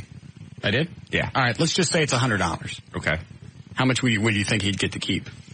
Oh. Because he's already bought a new motorcycle. You see it? Oh, yes. After expenses, probably $10. He'd lose 90% of that? Well, I don't know. I mean, I don't know what else. Because he's looking at buying a house. He just bought that motorcycle, tangerine colored. How big was the check? It was sizable.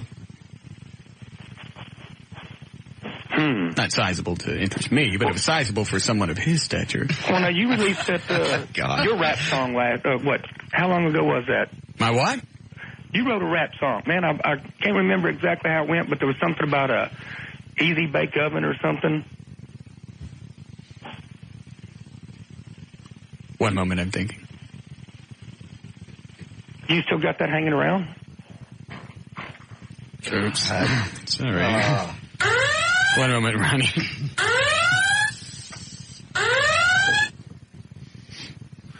I don't remember the song.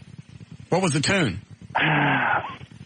Geez, I don't know. It was Yes, I'll find it for you. And when you do, you got to have a rap nickname. Like what? I don't know. How about like Busta Hyman? Ronnie. Oh, come on. Ronnie. You know better than that. What's better than Busta Nud? Not really. They both stupid. So what about this? What do you want me to release it? Yeah. I don't even remember the song. I don't remember half the crap I do. I looked on my notes the other day because I keep files of all the stupid crap I do. There's like 37 songs. That's enough for an album, ain't it? Oh, plenty. Of course, none of the tunes are mine. No. But that doesn't seem to matter anymore. It's not a problem. All right. You need another best of. All right, thank you. I'll see, can I hunt it down? Hunt it down. All right. I don't even remember the tune. I don't remember the song, but I remember we had that black guy from Wild 100 try to cut it, and he said it didn't work out very well. We should record a rap song. I don't think that was the same one. Oh, okay. There was the one to Eminem. All the trailer park bitches go around the outside. Yeah. I don't know. It'll come to me. Yes, Daniel? Hey, the song you're thinking of is the one that you made up about R. Kelly. About who? R. Kelly, the R&B star. And what was it about? He was diddling little kids. Oh, I remember that. Yeah. Yeah, okay. Yeah, he was in trouble. The media was all over him because, he's got the video out. Right. Yeah. Somebody caught him, or the idiot videotaped it. Right. All right. What was the tune? Do you remember? I don't have a clue. Was it entertaining? Yes, very much. Thank you. All right, then. Hang on. Yes. What is it? Nipicula? Not bad for on the fly. Yeah. It was either that or Nipplestein. Yeah. Franken Nipple. Yeah, I like that. You were still working it out mid-word. Yeah. Yes, Nipplezilla. I just wanted to tell you that we have 10 VIP passes for Lone Star Park tonight. So. Did they like us? They love us. Do they really? Yes. I didn't know that. Why do they like us? We've never done anything out there. The guy who's head of their public relations media. Did I bang him? No, but he's a big fan of the show. Oh. What's his name? His name's Darren. Well, we'll have to thank Darren. What time is kickoff or whatever they call it? Races start at 6:05, I believe, and Willie will be after the races. Yes. Well, what time is that? Do we have time to get out there? Yeah. Oh, yeah. At 9 o'clock. Are they announcing the D Magazine results out there tonight? Yes. Will all the registrants be out there? Can make no guarantees. Did you ask him about that? Yes. They said D couldn't give an answer on whether they'd all be out there or not. I think Alexa should be out there, especially if she won. If she was number one, she'll be out there. Yeah, I'm sure they'll tell whoever won they won, so they'll be there. Yes. All right, so we take the Playmate chicks. You take Joy. Okay. How many is that so far? Oh, and you're taking your kid. Mm-hmm. So it's 3. And then me and the 2 Playmates, that's 6. And then, of course, I ain't done. I'm working on something. Damn, you are working on something. Nobody could hear that. Whatever. Excuse me, you sprayed too soon. Now spray. So you're going to go? I'd like to. Are you taking your mom? No. All right. So that's 7. Eddie? E? Can't tonight. All right, so that's 7. O'Malley? You and Tassos want to go? He's got a nice rack. Yeah. And a great big stomach the rest of mine. Keeps him from sagging. Yeah. Yeah, you certainly can't say his breast sag. They never get the chance. Nope. He's a good guy. He's just hideous. Does he have a girlfriend? I didn't think so. Has he ever? You ever seen him with a woman? He has a consistent buddy. Female buddy? Yes. This an F buddy? So he says. Have you ever seen her? Yes. And? She needs some dental work. But other than that, not bad. Damn. He was the one that actually brought up the dental work first. Oh, all right. Where did he meet her? Through the show, actually. Mm-hmm. Picking up listeners. And she's a dancer. Oh, is she? Yes. A dancer with bad choppers? Odd. Day shift? Fort Worth. Yeah, okay. There you go. Good enough. But it just goes, oh. Yeah. Nobody even questions it. It's not true. They have some very lovely ladies in Fort Worth. Did anybody question it when he goes, Fort Worth? No. Or they're all day dancers. They are not. Topless bars don't even open at night in Fort Worth. True. That is definitely not true. Sounds like he met her at a petting zoo while he was petting her. What were we doing? All right, so we're all going to Lone Star. Right. Why don't you call to George and see if he'll haul us out there? George from Ultimate Limousines. Oh. A fine, fine limousine service. You can find him through getalimo.com. There. Now we got to do is tip him. Okay. Thank you. A lovely job. Thank you. Yes. Mm-hmm. Oh, you're about to show me the song. Let me take this. 3 chords? 4. 4 tops. And they don't move fast, right? No, not at all. Because you know how I am with chords. Dude, this is Motorhead. I know it. Piece of cake. But I want to play this at the next White Trash Party. And play it you will. All right. Yes, Jay. Yeah, I just wanted to put out a little information to support the Blue. The guy opening for Willie tonight is Scott Whitaker. He's a Dallas cop. He's an acquaintance of JD's. He's been at the Grand Ole Opry 3 times, and they haven't been advertising very much that he's the one opening up. He's from this guy? Scott Whitaker, yes. Is he a Dallas cop? He is. Is he still? I don't know if he still is or not, if he's doing singing all the time. Yeah. There for a while, he was a regular cop on the street, and then they actually kind of took him off the street to let him do his music. Yeah, he's got 3 different record labels right now fixing to give him a deal. Well, fine. Then we'll go out there and we'll support them as well. Hey, thanks, Russ. Thank you. All right. Yes, what are you doing back? I'm just watching, trying not to make noise. We're doing a horrible job. Leave. Mm-hmm. What is this, Eddie? A MIDI file. The what? It's a MIDI file. I believe it's the song that you were looking for. Is that it? Oh, No, it's not Motorhead. Oh, not that one, you douche. It's a P. Diddy remake. Sample, whatever they call it.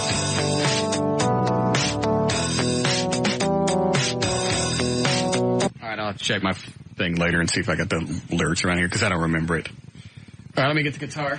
Get yours. Eddie, I need to sit down. I need your chair. Thank you. All right, you got your headphones, E? Oh, yeah. All right, bring your mic over there. This ain't going to last long because I got a sneaking suspicion I ain't going to learn this. No, it'll be fine. All right, show me before I start the CD. All right. Don't worry about the intro. All right. Do like this. Hold on. Mm-hmm. All right, where? This finger here. Yeah? Right there? Put this one up here. Right here? Yeah. Now, how many strings do I Just hit? worry about those 2. I'll catch the rest. So I only hit these 2? Just hit those 2. There you go. You're playing Motorhead. Now all I need is the Mo's. All right, so, and then what? And then it goes up. Shift everything down like the other way. Well, you said up. Well, this is up. That's up on the fretboard. It's not up. It's not up in terms of pitch. There you go. All right. That's right. That's the second one. Are we done? Pretty much. And then what? And then at some point it goes back, goes down here. Here? Shift everything. Yep. There That's you go. up. It's down in pitch. Quit. Just use directions. Right, so here? Yes. All right. So that's your basic. That's the 3 chords? That's pretty much all you need. They're all in the same place. Isn't that convenient? I love Lemmy. Mm-hmm.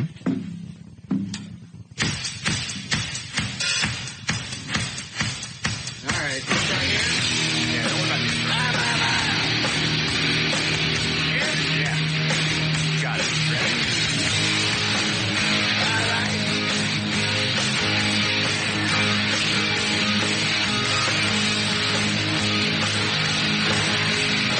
That's it? Yeah.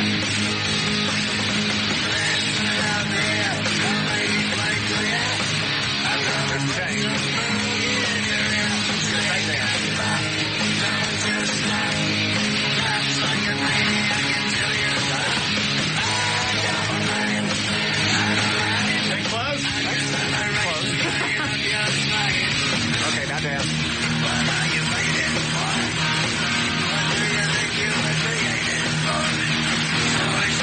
Here it comes. Yeah.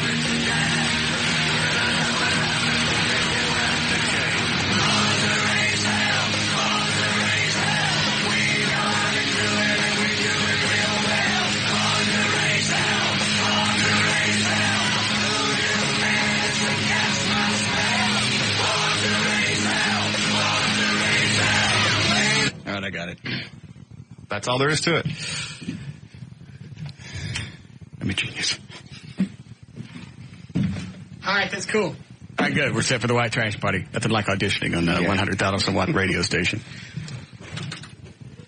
You're right, that is easy. Yeah. Simple song. All I got to do is get down the strumming. Oh, yeah. Plenty of time. What's the count on the strumming? It's basically 1, 2, 3, 4, 5, 6. Just repeats over and over. All right. Got it. I'm ready. I am Motorhead.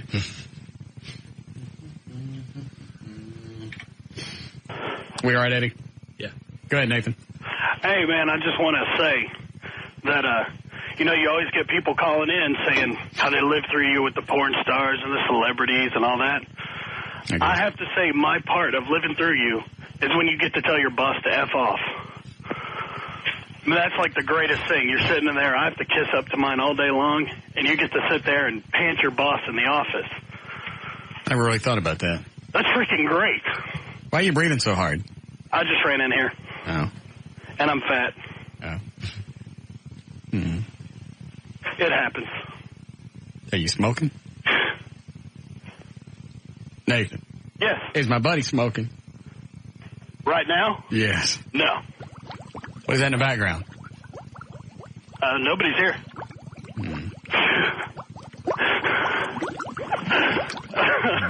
You could probably get away with it. Go tell your boss, go in there and take his pants. You just go in and pants him? Yes. And then grab his underwear and pull it right up his crack. Yeah, I think I could get away with that. Guys in management, they look at that as a bonding experience? No. Well, as an employee taking initiative. Yeah. You never know. Maybe you like his underwear yanked up his ass. So he might see that as a form of leadership. You go in there and you show that you have the initiative to yank his pants. Mm-hmm. That's it. It's a form of initiative. Yes. I'd go in there and try it. Let me know how it plays out. I will do. Goodbye. I've never actually got our GM's pants. No. We've tried, and if we ever get him down on the ground, they're gone. No. And he's lucky we didn't try and take him when the regional VP was in town. Yes. Because he wouldn't have gotten them back. He's run out of the building away from you several times. Good. Time is not on his side, though. Sooner or later, he's going to lose his drawers. If he was smart, just like if Saddam was smart, he'd come out and give himself up. Siebert should come in with his pants already down around his ankles and go, I give. You're right. It would take all the sting out of it. Yeah. And it would take the fun away from me as well. Then I'd stop and it'd be over with.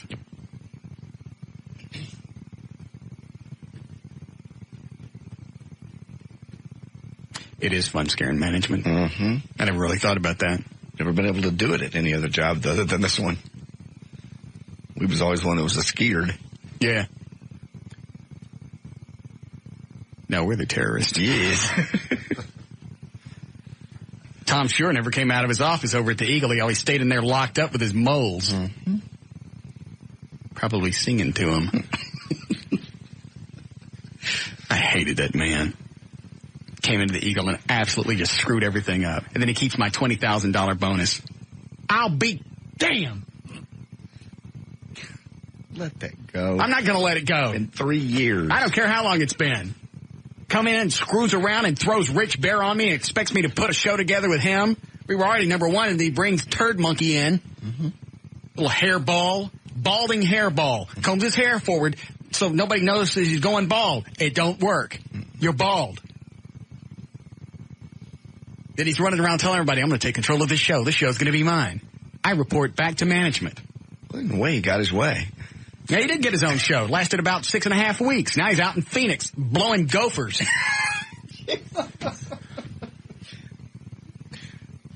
Hated that little turd. And he's running around and he's sucking up to everybody. Sucking up to Dan Lewis. I'm going to get you a contract. I'm on your side. You and me, buddy.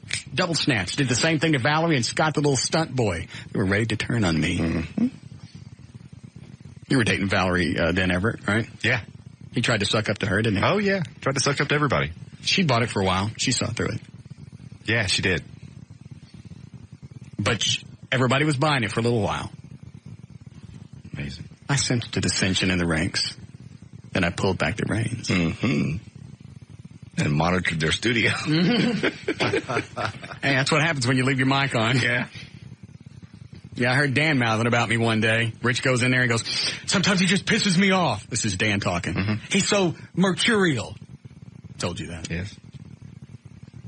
So, once I got off the internet, I went in there and I went, first of all, I'm not mercurial. Second of all, if you're going to mouth about somebody, I turned the mic off. Did his face just go white? No, he tried to explain it. Well, you are. Fine. Keep confiding in your buddy, Rich. It'll be the Dan and Rich show. Pretty much is. Wow. All right. We break here, Eddie? Yes. I got to go look for the words of that song. What if I could release that, if I could make any money, the rap song? Sure, why not? You just pay royalties for the music you're using, right? Right. Everybody else steals stuff. All the time. Yeah. Look at Billy. He's using Hank Williams a hook line from one of his songs. I forget what it is, but he's using a Hank Williams soundbite. Why don't you do an original rap song? Well, these are original lyrics. Well, but I mean, the music could be original. You wouldn't have to worry about it. It'd be your song. Yeah. I might. What are you looking at? Nothing. You could do it. You're not very soulful. That's my point as far as a hit goes. I'm not talented either, but look where I am now. I'm not. Yes, you are. I am not. There's no reason to suck up. I know it. I got no talent. Sucking up. You're quite quick-witted. If I was, there wouldn't be dead air right now. Well, you're mercurial, too. Like yesterday when the chick said the word bitch. She says, oh, can I say that, Russ, without even pausing? Goes, yeah, that's why I let black people say the N-word. 1, 2, you didn't get it. I didn't get it for like 3 seconds. I went, damn, that was good. No, I get it. Yeah. She didn't. Oh, I talked to Julie again today. And? Eddie was right. About? You don't talk to an ex-boyfriend unless there's an interest. Oh. What'd she say? I ain't saying. Why? Because she's not in town. How many times have I talked about somebody out of state and they find out? That's true. Oh, this is dandy. This is. I'll tell you during the break. Okay. This is not going on the air. Wow. Perhaps afterwards, after everything plays out. I was shocked because I'm just throwing stuff out. I went, you know what? I got nothing to lose. Nothing to lose. I'll throw out this comment and see how it's received. Sure. Warmly. Wow. After 5 months of marriage. Mm-hmm. She never changes. Cheated on you, cheated on her husband. Or is eternal. Thank you. Very deep there.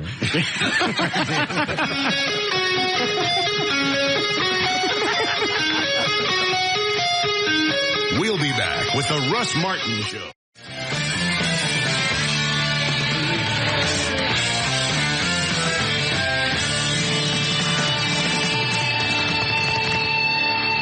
All right. Thank you. What were we doing before the break? Oh, I didn't even tell you during the break. Everybody left the room. That's your own fault. Now you don't know. And I ain't saying nothing. Is it quick? Can you say it off, Mike? Just turn the mics off? All right, hang on. Let me think. Let me consolidate the phone call in my head. One thing is... That's one. Damn. That's enough. Yeah, actually, that one is. And before we got off the phone, I said that. And she repeated it. Boy, she just hasn't changed at all. I don't care. Let me see. There was something else that was really good. Even married. Oh, and when... Yes? Yes? She... Oh, please. Yes. Lucky man, they got her. It's all right. I like your plan. Perfect. I ain't got it coming. I ain't done with that keg. Mm-hmm. Perfect. I'm going to get another time out of it. Mm-hmm. Yes? Yes. Yes. Yes. Goodness. I'm all excited. Should be. I just wish he wasn't a nut. That was one of the few relationships I look back on. I wish all the nut crap around it didn't happen. And you can't do anything about it. No. I think, you know what? I think when it gets to a point of futility, you just want to try and see if you can make it work. It's like your situation with Joy. You just, even though it's useless, you want to keep trying. Mine is not useless. Yes, it is. No. Why would you say that? Because it is. It's not. Are you going to get married? I don't know. Now it's changed. I don't know. I don't know what the future holds. You said you never want to get married again. You've been adamant about that. Isn't it funny how that's changed now that you've been going to counseling? What are they doing to you? I want you to stop going to counseling. Nothing. First of all, this nutbag tells you to get out of town and work on your problems, which is the stupidest thing I've ever heard. And now you don't know about getting married. I don't know what the future holds. I don't know. I can't say never know nothing. But she's not out. You have never said that before. She's not out cheating on me like this. You don't know that she was cheating on me. I never caught her. You please. This certainly erases any question that she did her ex-boyfriend that weekend. You don't know that. Oh, just because she wants to talk to me? Come down and... I'm a catch. I am. What you just told me erases any doubt. Who wouldn't want me? That's not the point. She's married. I have many things to offer. She's married. So she's... Oh, and obviously you can't get out of a marriage. You can. Uh-huh. She's a cheater. Uh-huh. Pure and simple. Well, I certainly wouldn't want to be around anybody that was screwing somebody outside their marriage. That's reprehensible. Yes. What are you looking at me for? Nothing. R-hensible. There's your new rap name. R-hensible. A long time ago. Oh, I'm sorry. I didn't know there was a statute on being a whore. Like Everett said earlier, whore is forever. That's true. Whore is eternal? Whore is eternal. He said it wasn't a whore when guys do it. That's not important to the argument right now. Of course, because it doesn't help your side.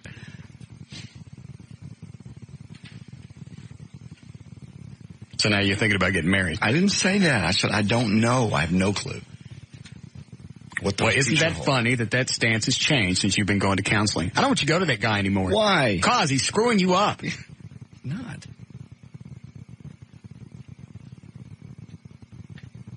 Yes, Ronnie? JD. Mm-hmm. How many times has your marriage counselor been married? Have you found that out? One time, still married. 8 years. Oh, really? Oh, okay. Because a buddy of mine went through $750 only to find out his counselor was married 3 times. Yeah. So. Well, that doesn't really, that doesn't really come into play. People hire coaches that failed on other teams all the time. Mm-hmm. Sure. They look at that as experience. Do you want somebody that hasn't been around, hasn't been through life, hasn't made all the mistakes? Look at me. I'm an expert now, but I had to go through a bunch of screwed up relationships. Thank you, Ronnie. I found the song, by the way. Oh, good. When are we going to hear it? I'll do it now.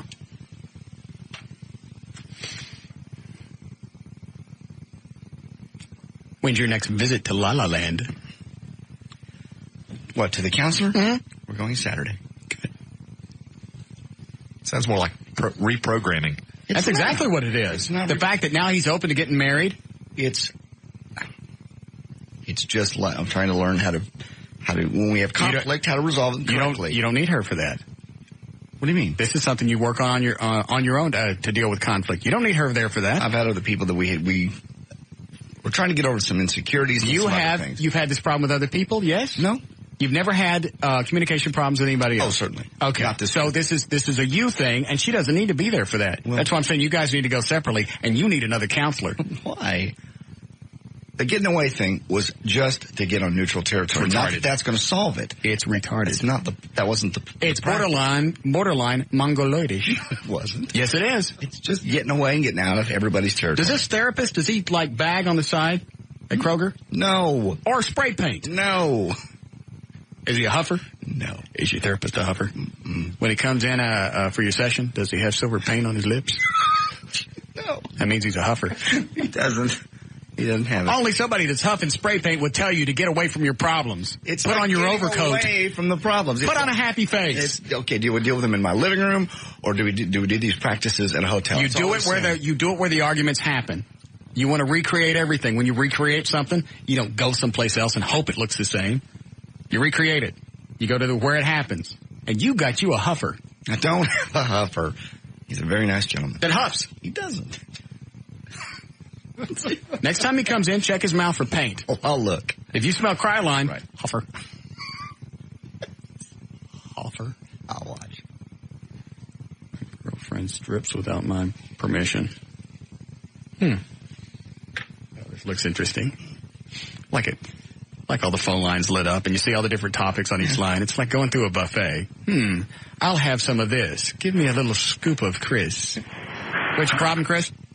My girlfriend started dancing as a stripper, and she just moved up here to Dallas from Tyler. We've dated off and on for about 3.5, 4 years, and I told her one of the things that she wasn't going to do was dance. You know, I don't want her squid in somebody's face. Right. Is it totally nude? Yeah, Cabaret Royale, I guess. I've never been up there. That's not totally nude. Their squids are covered. It's not? No, it's not. It's just topless. Okay. Well, still, either way, that was one of the stipulations for her to move to Dallas, and, you know, I found out that... why would this come up? Well, first of all, the fact that she would even want to dance topless should have been a red flag. Well, she's moving back to Tyler with me at the end of the month. I'm starting my own air conditioning business, and she was going to move here to see me. Yeah. And she needs the money to buy a car, which I can kind of understand, but it's just the fact of her, you know, she told me that she was going to be a waitress at a restaurant. Right. So now she's lied to you. Oh, yeah. She said that's what she's been doing for the past 2 weeks, and she came home looking for her cell phone. It was in a bag full of stripper clothes, and I was like, why in the hell you got stripper clothes in a bag with your cell phone in it, taking it to a restaurant? She goes, this is not my bag. She said, I was just trying to sell my clothes, and I was like, BS. So I busted her on that, and now she's trying to turn it around on me and saying I'm not letting her do what she wants to do. So, buddy, what? Sorry. Exactly. No. I just floated a biscuit. for you, yeah. Yeah. So, what's the question? Well, serious girlfriend. I want to be with her, but No. Everybody in the room, Shaggy, that's, you know what? You knew the answer before you called. You just was hoping that there was an easy way out that I was going to give you. Because normally I have solutions to that. But there ain't no easy way out of this one. Now, if you want to go through 2 or 3 years of absolute rotten, putrid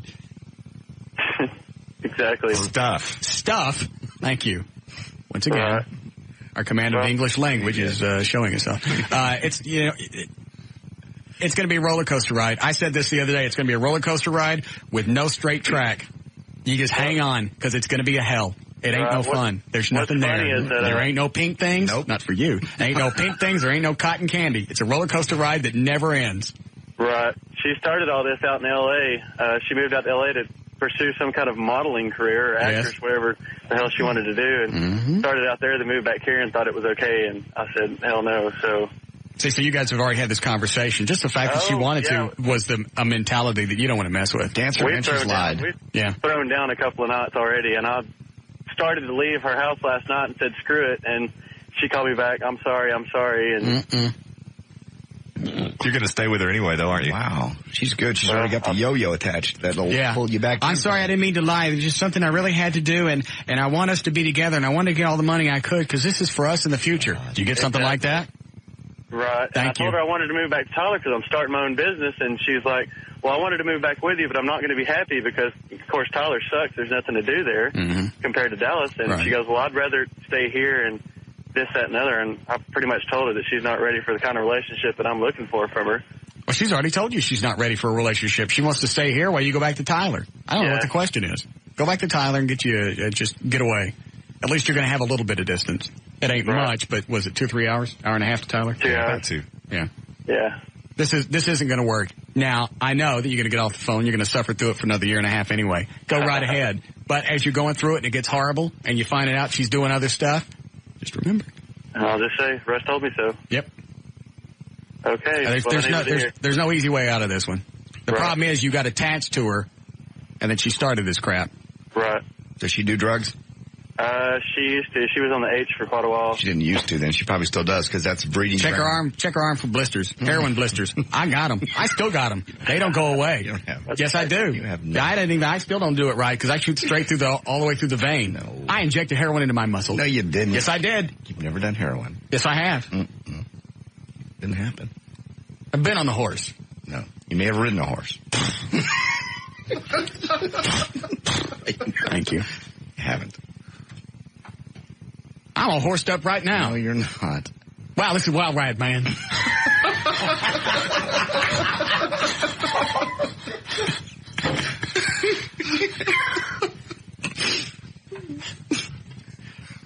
There's no reason the show should be on the air. None. There's times I really forget we are. Oh, yeah. I really do. Like, oh, yeah, there are people listening to this. I have headphones on. Oh, that's right. Yeah. I should take these off. These are getting on my nerves. Oh, we're at work. All right. We all right, Eddie? Let me see if I remember this song.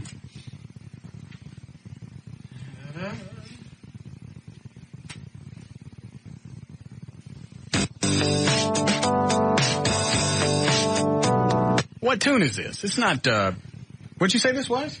It's R. Kelly. It's called I'll Be Missing You. Not R. Kelly, P. Diddy. That's Every Breath You Take by the Police. By the Police. He sampled it, yeah. Okay. All right, I remember this now. Let me look at the lyrics. Hold on. Hello, Ashley. Yeah, hey, Russ. Look, I don't really listen to you. My husband is a listener of yours. Good, put him on the phone. All right. Oh, if we get the email later, I've got an email starts just like that. Oh, really? The husband listens and she doesn't really like you, but we'll read it later. Oh. Hello? Yeah. I asked for your husband, please. He's not here right now. He's at work. Well, good for him. When he gets home, have him call me. Well, You're not a listener. I don't want to talk to you. Okay. Well, I don't like you. I just want. I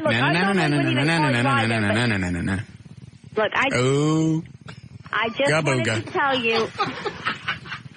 You know, and this. Okay, this is the kind of thing I'm talking about. Okay, because I wouldn't waste my time with somebody like you normally, but I've heard the way you talk to people, and things like this, they call in, and you're rude and disrespectful. Really no reason for the show to be on the air. Absolutely. Entertainment. Yeah. Take a tape of just this segment, send it to a bunch of consultants around the country, and they go, hey, don't tell them what the name of the show is or anything. Don't even tell them what city. Listen to this, and guess where they are in the ratings. Whoever guesses wins a brand new Maserati. Good luck. Go. Sit on that Maserati for years. Yes. Excuse me. I have to go back to the phone. Alrighty. Yes, go ahead, Ashley. Look, you know, you're rude and disrespectful. You might want to think about the way you talk to people. Okay.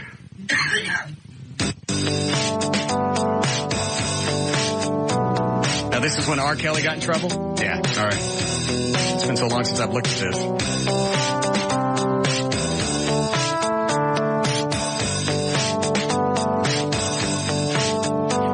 I am a big rapper. I'm in a little trouble. I love the young ladies and I pop their hymen bubble. To remember my evening, I grabbed a camcorder, and now the world is seeing my dark meat sorter. While all my brothers dissing me like fakes, after I nailed her, she got some snack cakes. The night was dark, and so was our lovin'. The room was lit by her easy bake oven.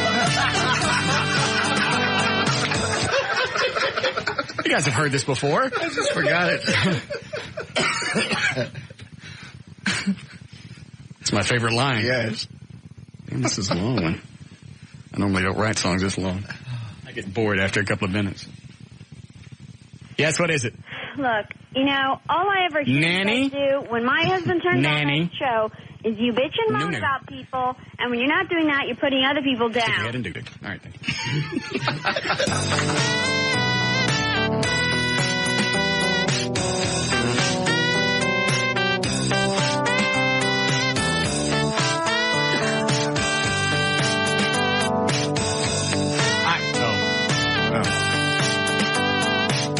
Yeah, this is just every breath you take by the police. Right.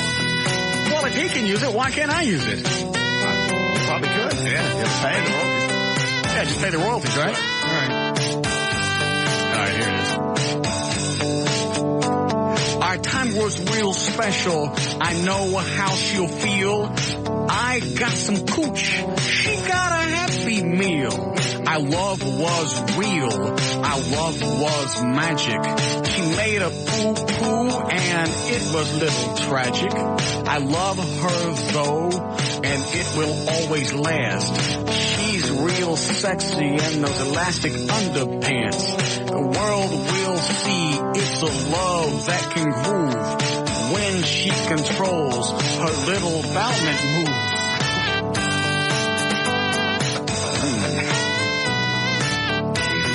What? That's bad. You don't think anybody would buy that? No. She called back? Leave her on hold. I'll get to her in a minute. I'm in a recording session.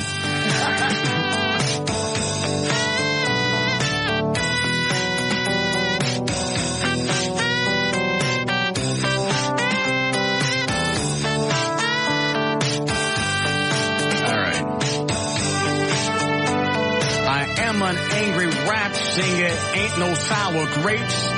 Just cause they found 4 more porno tapes.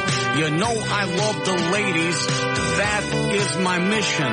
Smacking that ass while they play ColecoVision. I can't stop the lovin', for I am too fertile. I tell her to kiss my mutant ninja turtles. I know they are too young, for that I can't deny. I let them eat the bottom of my pot pie. This is my story for you in the the lobby. I am painting the Holly hobby. Amelia's in my business like a detonating fuse. Just cause I bought her those Crotchless underoos. Thank you. Give me a cold bumper in, Eddie. Thank you. We'll be back.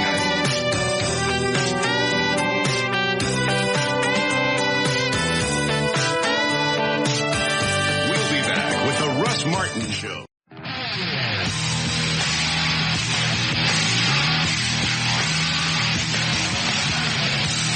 Now, back to the Russ Martin Show on Live 105.3 with J.D. Ryan, Associate Producer Eddie Boyd, Rock and Roll Attorney Everett Newton, Dan O'Malley on the phones, Gail Lightfoot with traffic, and Producer Trey Trenholm sitting in his office.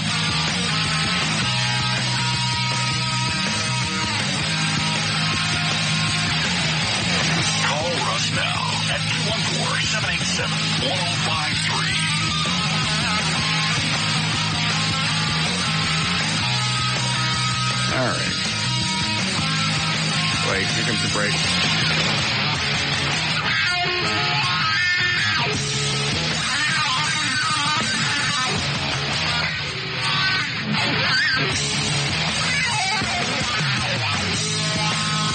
Dan, that chick on line 6, is that going on right now? I'll ask her. Don't pick it up. Hi, Letitia. Hi. What's going on? Oh, I just wanted to let you know that I am driving through Garland, going towards Rockwall, and I just saw 4 Garland police cars, probably about, 5 minutes apart from each other, chasing somebody. Chasing what? Chasing after someone in a car. I guess you're right about Garland. You better hope the hell he gets out of Garland. I know. Well, they were driving pretty so. Oh, they'll catch him. They'll catch him. They'll drag him back into Garland. Oh, yeah. I'm sorry? Nothing. Thank you.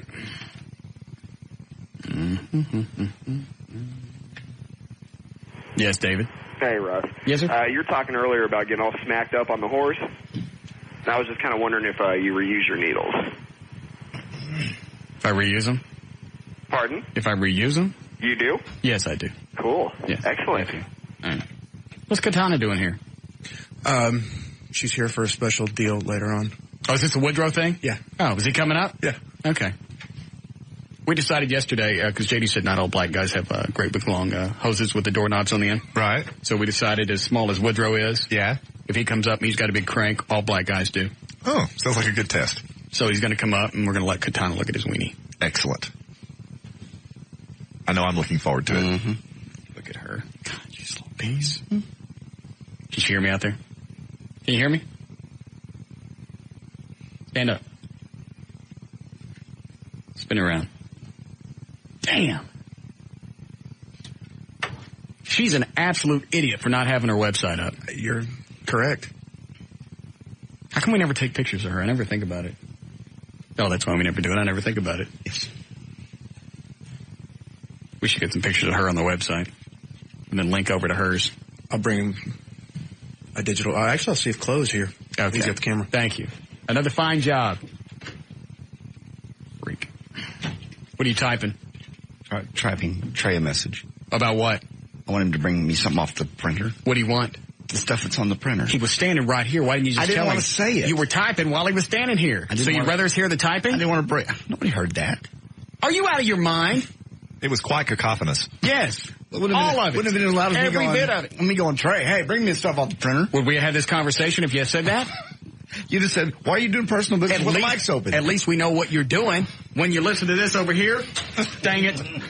The hell it was. Listen. That's not loud. Yes, it is. You can hear it. Can you hear it in there, Dan? See? Of course you can. I'm sure there's people in Waco that are going, what's that damn noise? It's exactly what it is. It's damned irritating. Okay, Trey, bring me the stuff from the printer when you get Perfect. That'd have been the end of that. No more typing while we're on the air. You've been screaming at me. No more typing on the air. And you would have said no more personal business on the air. No more typing on the air. Okay. You don't hear me typing? No. Thank you. If I don't do it, you can't do it. No typing. Okay. No typing. Something for the show. You don't have a regular typewriter. You're beating on that. hammer rocks and beat the letters out of it. All right. We're about due for news, aren't we? Mm-hmm. Did you figure out that middle chord in Born to Raise Hell? Yeah. Is that going to be different than the 3 you taught me? Yeah, but it'll be fine. You've already got most of the song down. I don't have the strumming down. Well, you will. We've got time to work on it. We'll work on it tomorrow. Show me really quick the pattern. What is it, 6 times? Thereabouts. Right here? Yeah. Right there? That's too fast. Can't I just strum to the words? You could, I suppose. Why is that wrong? Well, because it's not how the song goes. But if I'm strumming to the words, I'm helping him. Well, isn't that the way it works? Yeah. Not exactly. Why not? Because you're not doing your part. There are different parts. Vocal has a part, the guitars have a part, the bass, the drums. I want to strum to the words. Well, you can play the actual guitar part, though, and it'll sound better. But it's easier if I strum to the words. Yeah, but you've already almost got it down. Doesn't the drummer drum to the words? No, typically the drummer and the bass player comprise the rhythm section, and they kind of follow each other. And just play the song. Nobody plays to the words? No, the vocalist. That's stupid. Come on, you can do this. I mean, you've already almost learned it. You almost learned it during one commercial break. Let's try this really quick. I'm going to strum to the words, and we'll see how bad it sounds. Okay.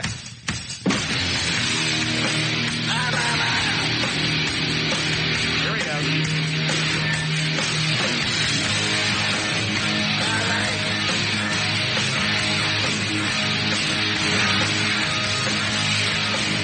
There ain't nothing wrong with that. No words. Shut up.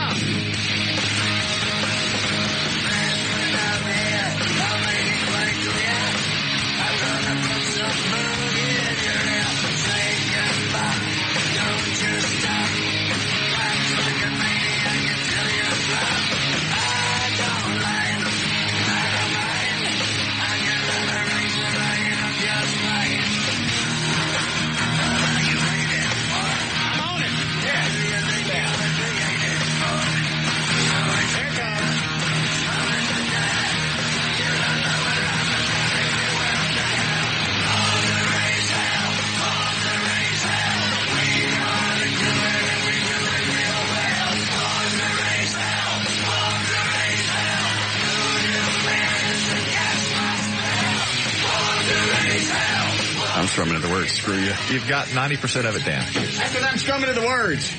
Well, it's Motorhead. Nobody's going to know if you're strumming to the words. Well, it sounds good. I got to be strumming to Peter Frampton. Nobody would know the difference with Motorhead. I got this bitch down. And when we move it to electric guitar, that covers up all my F-ups. Oh, yeah. I love that. Resonates right through. That's not really what I call it, but okay. I like to think of it as blurring. I forgot how much I love this song. What is it, a minute every time I play it? Bob has to log it? That's correct. How many times have you done it today? 3? 3 times at least. Good. 3 spins today. Mm-hmm. Good. Let him report it to the record companies. Because then you know Mel Karmazin up in the CBS corporate ladder is going to see it. Excuse me. Why is there a talk station in the chain with 22 spins of Motorhead?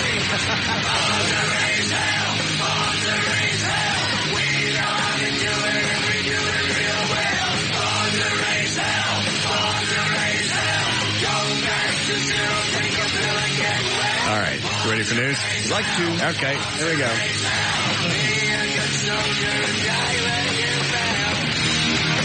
Hold on.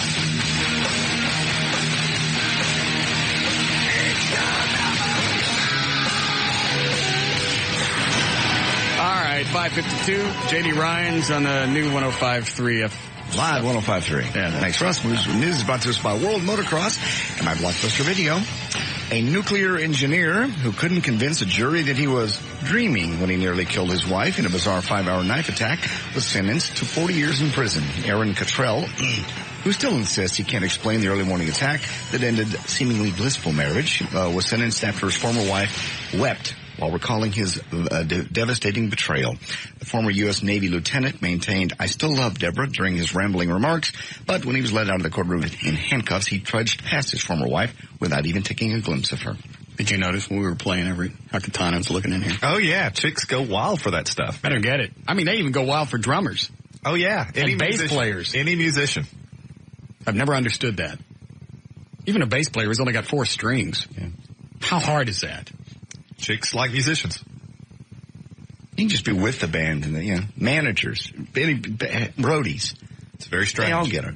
Yeah, it's like Trey's getting sex now. He's like the roadie for the show. Yeah. He is. It's amazing. Totally. Dixie Chicks might not be welcome in some parts of the country, but an alderman wants the country music trio to know they have a home in Wisconsin. Here comes Woodrow. Ken Golden has proposed a resolution letting the Chicks know they can come to his city anytime. And actually, he'd give them the keys to the city. Golden's resolution, co-sponsored by 10 of the 20 council members. Supports the group's right to dissent, calls the council to play a Dixie Chick CD during meeting breaks, and directs the mayor to present the Chicks with this key to the city. What is that on your head? It's my wave cap, man. What is that? Look up all them good waves. Is that what you're working on right now? Already. Your hair's not long enough to have waves. It's short enough to have waves. It looks like your pantyhose shrunk up on you. Because it's only just around the top of his head. Yeah. You got on Now you look black. There it is. He pulled it down over his face. Yeah. You fun? Yeah. No, it's hook up on the waves. God, that just scared the hell out of me. He pulled the stocking all the way down over his head. His nose goes sideways. Yeah. All he got to do is pull out a gun. I was reaching for a 20. Yeah. Give me your money. But don't do that. So you going to show Katana your weenie? She showed me hers first. I don't want you touching her. She's mine. Did you see Trey's face when Woodrow put on his headphones? No. Oh, okay, yes. I didn't see it. Black guy's got on my phones. He's going to get wave all over my head. And always get new ones. Yeah. Why don't you just keep those? You become a big part of the show. Why don't you just hang on to those? You should have your own headphones. Yes. You look good. Where'd you get those glasses? Some little hole in the wall chink place. Damn. What do they run? Like you paid for them. Never mind. $10. See, look how small Woodrow's frame is. If you've got you have a great big thing? It's big enough. Let me see your hands. Okay. You could crush you with those. Okay. Couldn't you, Woodrow? Already. What are those? My big black hands. My big black nigga hands. All right. See, would you agree if Woodrow's got a big crank with a small frame, all black guys probably have a big one. All right. He's going to pull it out later, show Katana. That'll be wonderful. Don't be touching her with it. I'll rub it on a little bit. No. Don't be getting no chemicals on my woman. Go ahead. All right, set up the badminton net and break out the barbecue. Daylight savings time. Hold on a second. Trey, what are you doing in here?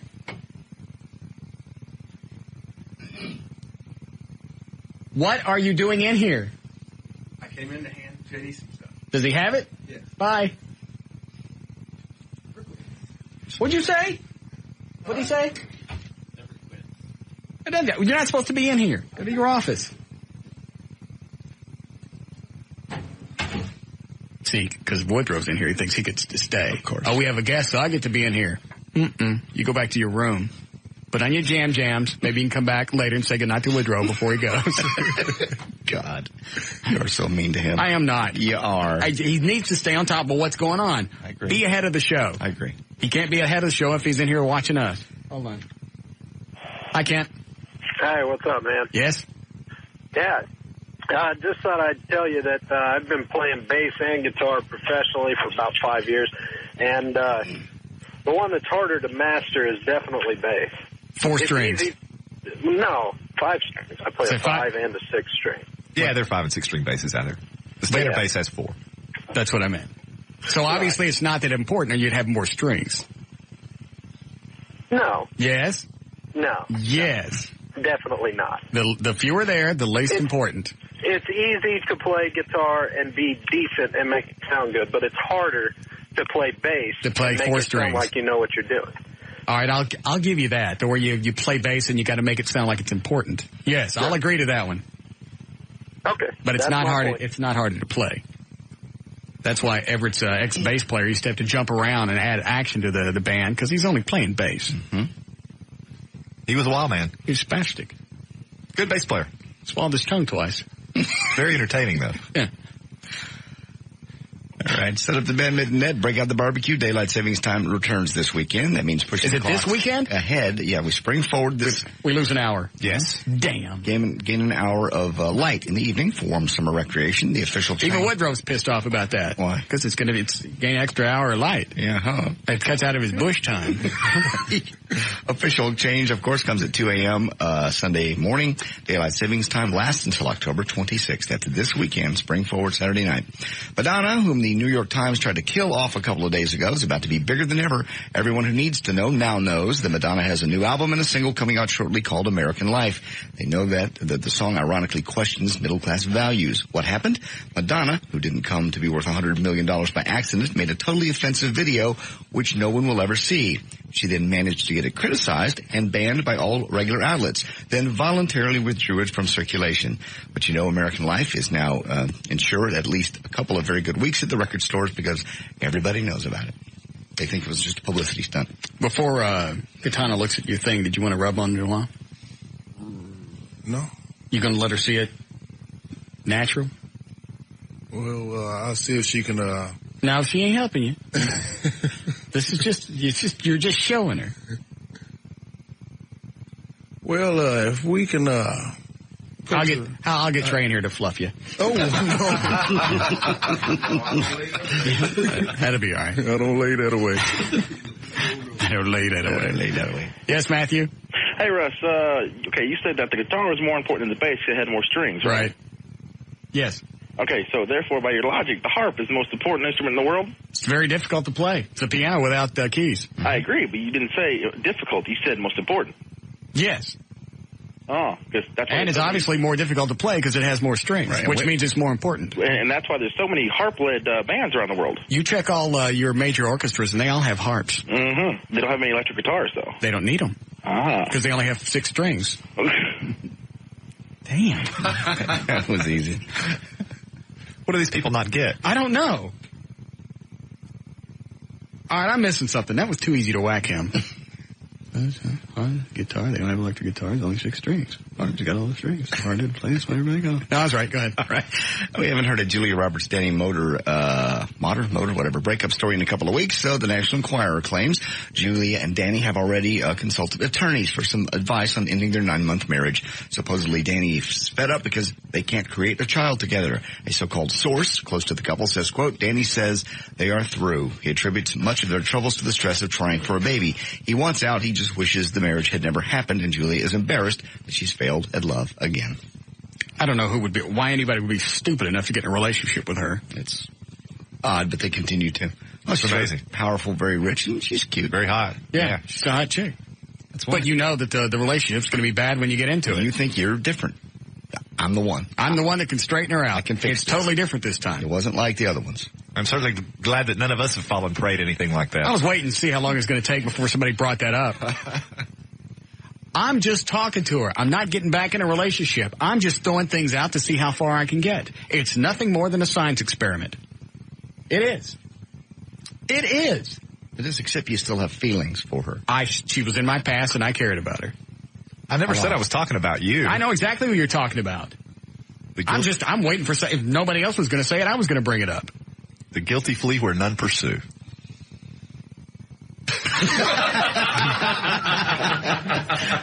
How about that? Yeah. That's a good one. Yeah. Come back to that. Of course you can't. No. Oprah Winfrey is turning 50 in January, and her lucky lover, Stedman Graham, is getting a present. According to The Star, Oprah is planning to do nude photos. She was planning to have a well-known celebrity photographer, Ritz, take the pictures. He died in December. Just at the Probably killed himself. Just at the thought of seeing her. So Oprah's looking for somebody else, and tragically, Oprah will not be releasing these photos. They're only for Stedman. He has to see her naked anyway. Yeah, hadn't he been through enough? Yeah. Why would you, actually commit it to something? Do what? I bet she smells funny when she get wet. Yeah. Hold on, the guitars there. One, two. Oh, okay. It's like playing T-ball. Yes, Adam? Russ. Yes. Listen, I had a comment about your theory on guitar. Right. Why is it so important? Because there's 2 guitar players on the band? Yes, they're more important, so you have more. That's why there's only 1 bass player. Thank you. Go ahead. Whack. Hot tickets for the weekend. Stars on Ice are at American Airlines Center tonight. Deep Ellum Art Festival going on all weekend. Disney on Ice is in Forward. Are people really that stupid? Yeah. I don't know. Answer the phone. Yeah. I think they have a point. I'll tell him. You watch this. If they're so important, why are there 2 on there? And 1 bass player. Wait a minute. Oh, man. Over the weekend, let's see, more hot tickets for you. We have Kelly Osbourne tonight at the Canyon Club. Willie Nelson will be at Lone Star Park tonight after the racing. Kenny Chesney and Keith Urban at the Smirnoff Music Center. Zambi Kershaw's at Billy Bob's. Sum 41 is at the Bronco Bowl. That'll be Saturday. Texas Rangers versus the Seattle Mariners through the weekend. The Frisco Rough Riders, that's in the new stadium. That's the Dr. Pepper 7-Up ballpark in Frisco. They're going to play Tulsa all weekend. Mavericks and Orlando Magic Saturday, and the Stars play Nashville on Sunday. There's news and information. I'm J.D. Ryan on Live 105.3, the talk that rocks Texas. We'll be back with the Russ Martin Show.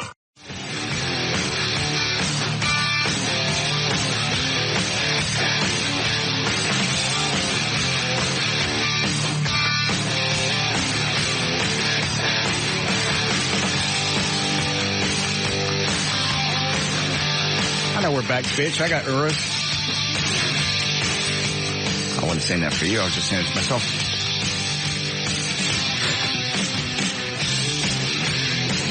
You were telling yourself that we're back? We just have that little guy that comes and goes, we're back. I was mimicking. I thought you were bitching at me because now we're playing Born to Raise Hell.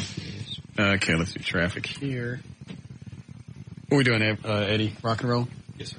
You want to play, Woodrow? Yeah, I play. You can play for Trey. He never wins anyway. All right. Let's see. KLLI is right there. Here she is. One last check on traffic for the week. What do you got? I got Blockbuster and a wreck on eastbound 183 at Loop 12, Walton Walker, backing things into Irving. And if you're heading toward Irving, you're backed up because of a wreck on westbound 183 before Carl Road. On the south side, eastbound I-20 at Spur 408, a car broke down in the right center lane. The problem is, folks get a full head of steam, and all of a sudden there's a car in your way, so be cautious. Northbound 35 at Highline, the 2 right lanes blocked by a jackknife truck. Looks like a Budweiser truck, couldn't quite tell. Eastbound I-30 at East Grand, the center lanes blocked by a broken down car. And southbound Loop 12, Walton Walker at Jefferson, there's a crash. Blockbuster has 2 great ways to take home the Wild Thornberrys movie. You can rent it on DVD or video, or you can buy it on DVD. Rent or buy at Blockbuster and have a fabulous weekend. I'm Gail Lightfoot with traffic on Live 105.3, the Talk that Rocks Texas. Oh, hey, Gail? Gail. Huh? Does Tim know the hotline number here? Your husband? No. Can you we give it to him? Yeah, give it to him, have him call in, because he was there that night that I wigged out and went into that chick's house. And Yeah.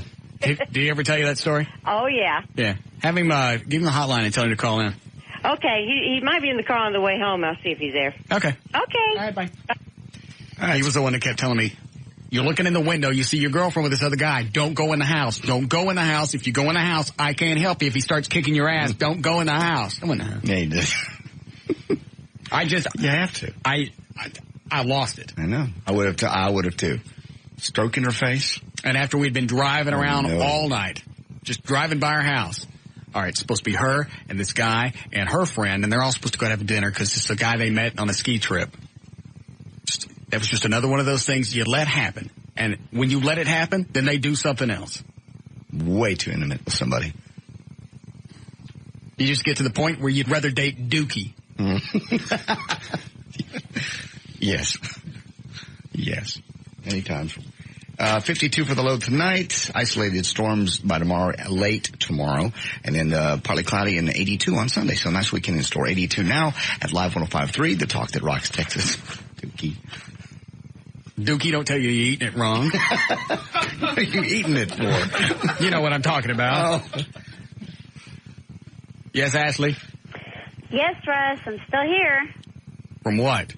I tried to call in earlier, and all you were was rude to me, and you just talked over and made funny noises when I was trying to tell you something. That doesn't narrow it down to anybody. Okay, my husband listens to you. I remember you. Yes. Yes, that's it. Look, every time he turns on the radio, and I'm in the car, because I'm in the car, so I have to hear it. Okay. It's just torture to me, okay? Oh, it's torture? Yes, it's torture. Well, all you do said the kitty, but the milk's still good. All you do is put people down, and you bitch and moan, and you downgrade other people. And I don't understand what makes you so different from other people, okay, on the radio. Yeah, you've heard that Millions before. of people on the radio that don't treat people like you do. Not from anyone over 4. Yeah, I was going to say, it's been about 40 years. That's okay. So what's your point? Well, you know what? Wait, hold on a second. You said you don't even listen to the show, so what do you care? I don't listen to the show. I have to listen every time I'm in the car. Why do you have to listen? Because my husband likes you. Oh. So he listens to you, so he has you on. Good. And you should care what we think. Why? We're the ones that make your paycheck. We didn't No, listen you to don't. I make my paycheck. I've checked my check many times, and bitch ain't signed on it anywhere. You know, if people didn't listen to you, you wouldn't be number one. You wouldn't have any money. No, if I wasn't number one, people wouldn't listen. No, that's a circular argument, and one does not beget the other. Yes, it does. No, it doesn't. Because I put out a product that's just so outstanding, I'm number one. And you listen because I am number one. The fact that people listen to you and respond to the surveys is what makes the ratings. No. Okay, so that's why they respond to the surveys because of the show and because I've drawn them in. It's got nothing to do with you. I don't even like you. I prefer you didn't listen. Well, I don't like you either, and I prefer I didn't listen, but I have to. My husband likes you for some stupid reason. And, you know, I don't know if you When you just like to hide in the bushes and jump her ass. Oh, man, I do some bad things to her. Or you are, and then you should feel pretty scares stupid. me. Right? I know. Because, We do the Ajax thing you're too. not that attractive. Put some on the Ajax, won't take off. Yeah. And, you know... Yes, I'm still listening. You are... This is another reason I just rather date Grunt. Grunt don't have a G-spot. Grunt don't bitch at you. I'm surprised you get a date at all. You know what? You can push a dookie out of a moving car and nobody cares. Yes. You find a headless dookie in the front yard. What happens? Nobody gives a rat's ass. You know what? And that's a good point. And maybe you should, because I've seen turds with more personality than you. Oh, well, aren't you just, Andy? You are nothing more than just a little breath of fresh air. You know, I know you'll probably say, you know, like you said, you ask me why I listen when I don't like it, and I don't want to listen. Dookie don't make noise when you push it down the stairs. No, it doesn't. You know, okay, look. And you know what? Here's something else. Dookie don't mind if you look at other turds. Do they? That's why I'd rather date Grunt. I just do it. Shut up. See ya. Dookie don't mind if you slap the corn out of it. Nope. Chew it up good. Yeah. If Dookie drowns, there ain't no investigation. Not a crime scene. Oh, God. Dookie won't stand up in court and point at you and go, he's the one. That's him. He pushed me out. Yeah. Dookie don't mind if you stick a coat hanger in it. All right. All right. That's it. Good enough. Point well taken. Thank you. I'm with Dookie.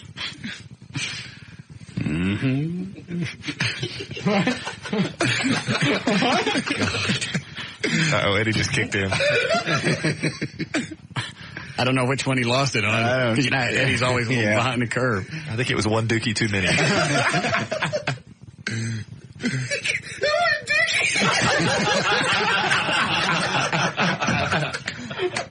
I don't even know what he's saying. I don't know. He can't talk. Doo-doo. Eddie, which one is it?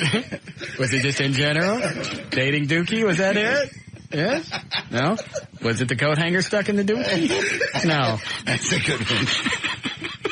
I think the drowning. Dookie down the stairs? Slapping the corn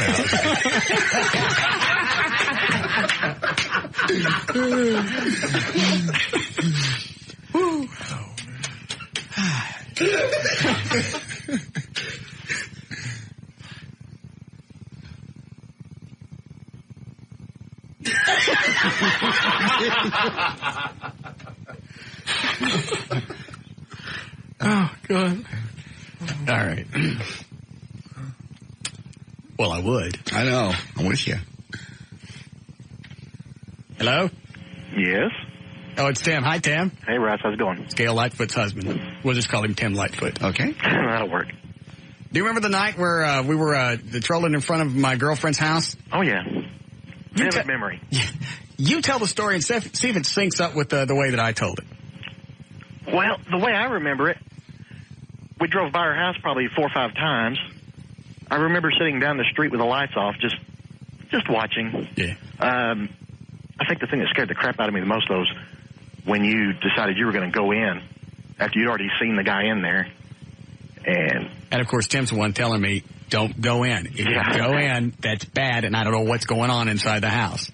Yeah, I mean, it's like, it's over at that point. Just let it go and be done with her. But no. Russ wants to go in and confront the guy. Sure. So he reaches into his glove box, pulls out a gun. Russ. Whoa. I don't remember that part. You never told that part. I don't remember it. I think he's just adding this to be funny. I don't believe so. I think he is. How many years ago? It was 1991. Oh, you're fine. I didn't do anything. Hold on a second.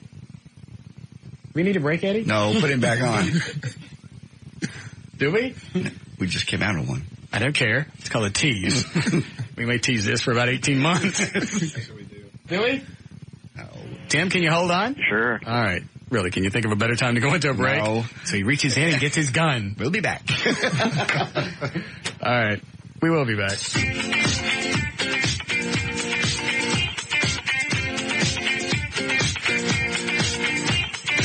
We'll be back with the Russ Martin Show.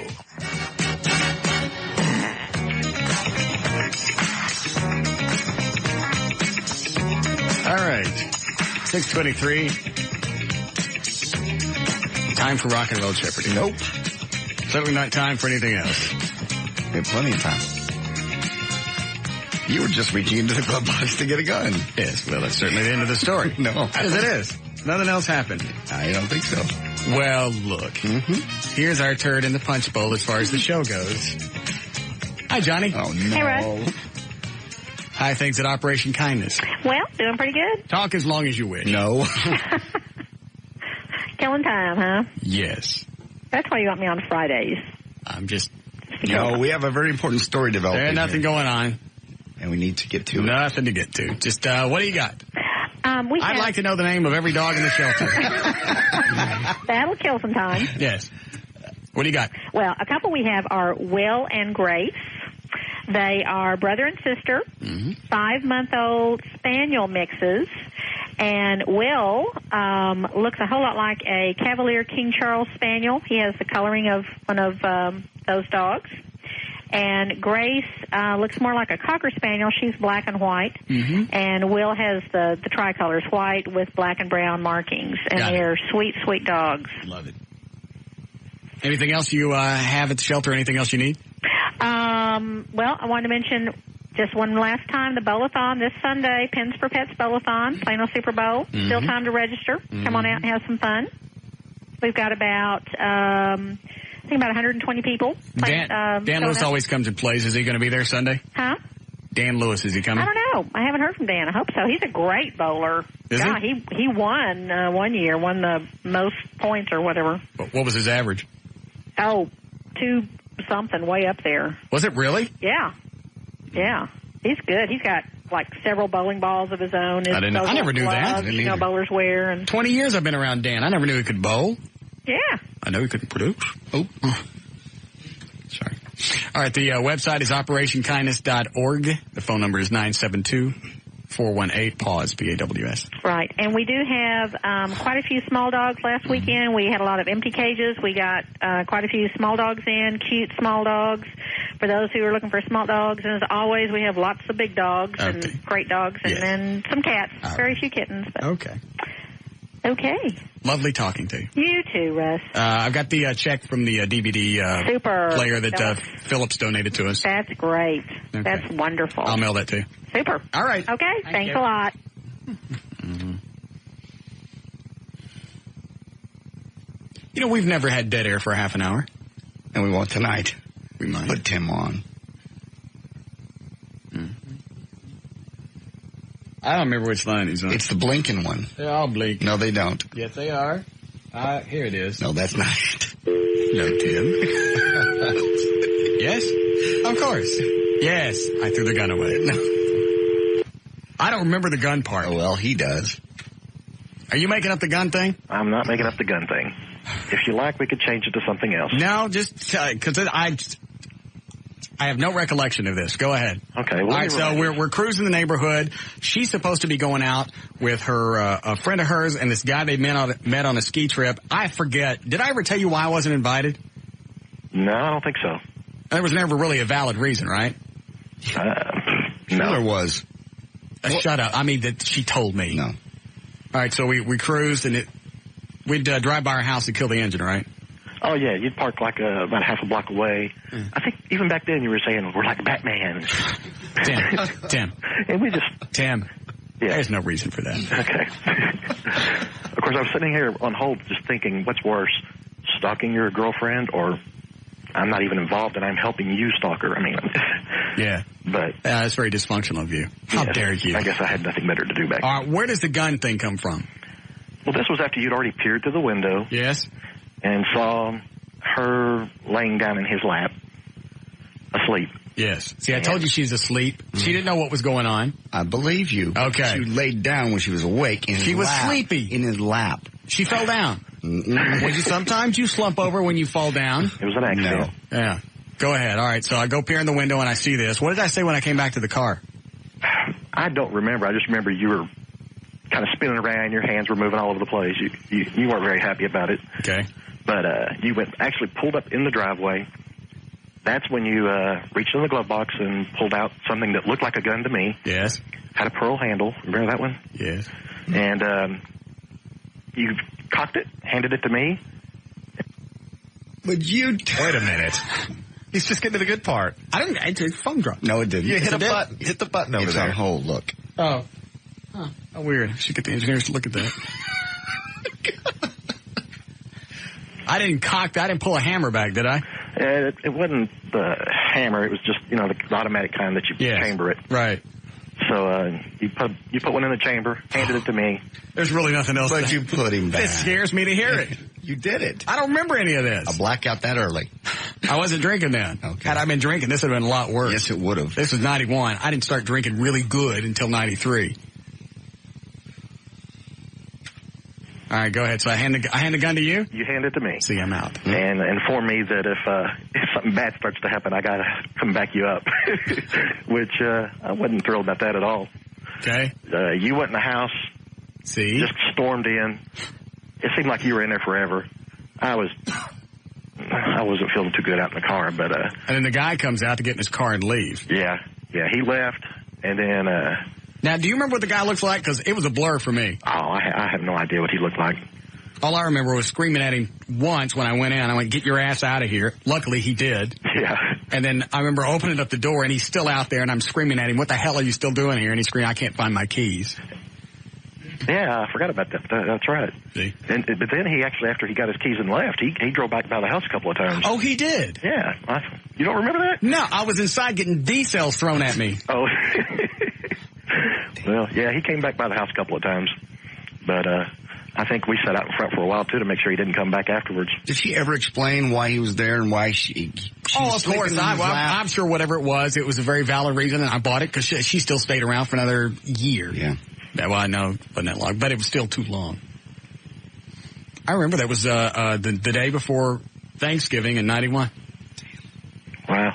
Yeah, I guess it was around that time, huh? My memory keeps not that. I didn't know the guy came cruising back. You know what? I even think after I took Tim home, I went back over there, and she and I got in another argument, and she drove her Hyundai into me.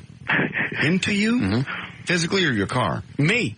I was between a couple of cars, and she came up and just bumped me, but had she gassed it, she'd have broke my legs. Damn. Wasn't that about the same time when you marched the parade down the street to tell her you loved her or something? Nobody needs to talk. I remember that. That was fun. What, Woodrow? Maybe the guy was a plumber or something. There was something wrong with he was over there. Yeah, with her pipe. Shut up, Woodrow. Yeah. All right, that's the end of the story. There was no gunplay. I'm sure I gave him the gun, and I went, don't let me get at this. You said back me up. Shoot the guy if you need to. Okay. Okay. Well, you don't know what's going to happen. No, you don't. You're right. Especially, man. And besides, the statute of limitations is run. Right. Well, we didn't do anything. Just her head in his lap, stroking. He's lucky. You're lucky. I just wigged out. I would have wigged. I would have done the exact same thing. And I could hear Tim's voice in my head as she's coming to open the door, because you can see through the door. It had windows in it. Mm-hmm. And I knocked on the door, and I see her wake up. You know, she gets the shake thing. She looks around, and the guy points at the door like somebody's at the door. Mm-hmm. So I'm telling myself, and I'm hearing the voice, don't go in the house because I can't help you. And and I'm thinking, dude, just be calm. That's a waste of time. Yeah. At that point, I had a better chance of soaking up the Atlantic Ocean with a sponge. Yep. God. And she'd spent, 4 or 5 days in the mountains with him? No, I don't know anything. Springtime in the Rockies. Shut up, Woodrow. Bang, bang, bang, bang. Woodrow even knows. You know what was going on. There's nothing to see here. Oh, God. What do you mean by that? Woodrow even knows. He doesn't know Russ as well. Insinuating that black people aren't as astute? No, he just doesn't know you. That's what I got out of the story. Yeah. And that what you got out of it, Woodrow? I think so. No. What would you like to do to JD? No. We'll come over there and put these hands on him. No, you're not. He's going to crush you. Black now. That don't make no difference. He can crush black people with those hands. No. All right, we ready to go, Eddie? Yes. All right. We have to break first? Good. See, nothing happened with the gun. I'm good. Oops. Who was that? All right, that's Woodrow. All right. You know how to play this, Woodrow? Yeah. If you know the song, hit your button. Okay. Like that? Yeah, here we go. It's time to play Rock and Roll Jeopardy! And here's your host, Russ Martin!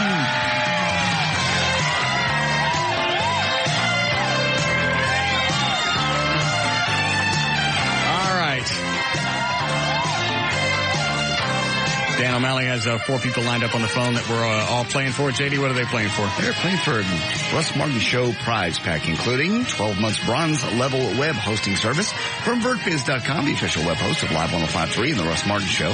2 tickets to see Sir Mix-a-Lot April 23rd at the Galaxy Club in Deep Ellum. A ball cap from the Dr. Pepper 7-Up Ballpark, the new one in Frisco, as well as a Dr. Pepper racing t-shirt. All right.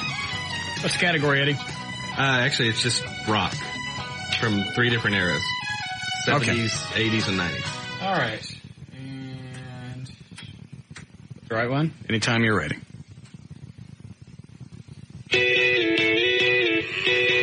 Everett, what is, I'm turning Japanese, or no, David Bowie.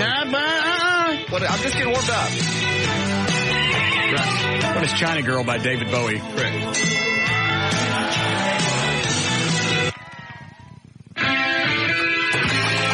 What is Def Leppard, Bring On the Heartache? Correct.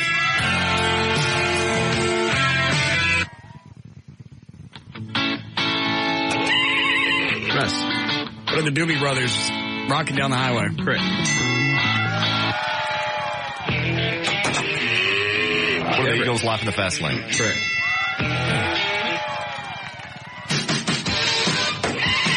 Russ. What is Elton John? Saturday Night's All Right for Fighting. Correct.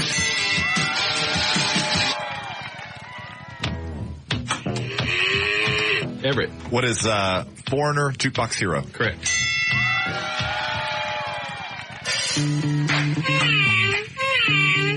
Woodrow. What is Vanilla Ice? Ice Ice Baby. Incorrect. What is it? Oh, you know what? You can give it to him. Oh, yeah, it is the same. Yeah. Already. Well, the original was David Bowie and, who was it? Queen. Song Under Pressure. Under Pressure. That's where second guess. I was gonna go. That's where Vanilla Ice got it. But you can give credit for that. Sure. All right. You should have it. What is Rat, Round and Round? He didn't call on you yet. Yeah, he did.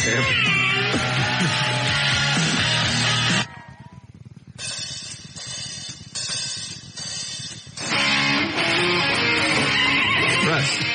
What is Poison? Your mama don't rock and roll. Correct. Mama don't rock, your daddy don't rock and roll. Thank you. Russ. What is Three Like Box by Sammy Hagar? Correct.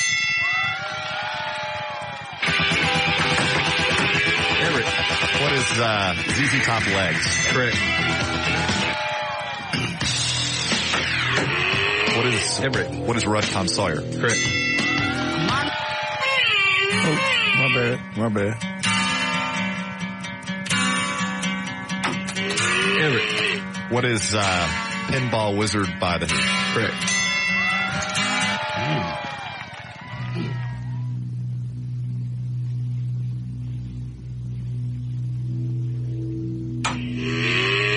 Everett. What is Lunatic Fringe by Red Rider? Correct. Already. Couldn't even hear it.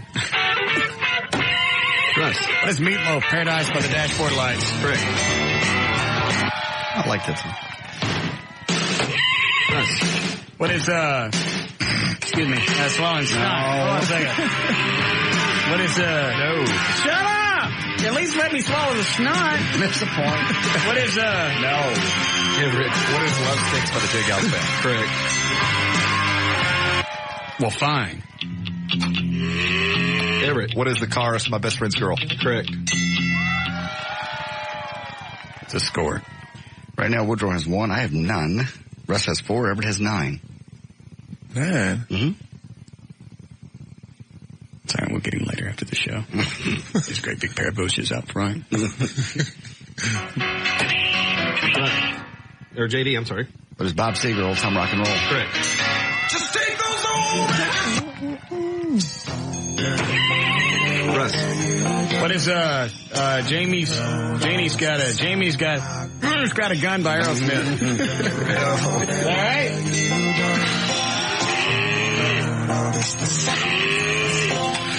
You got it. What is Everett?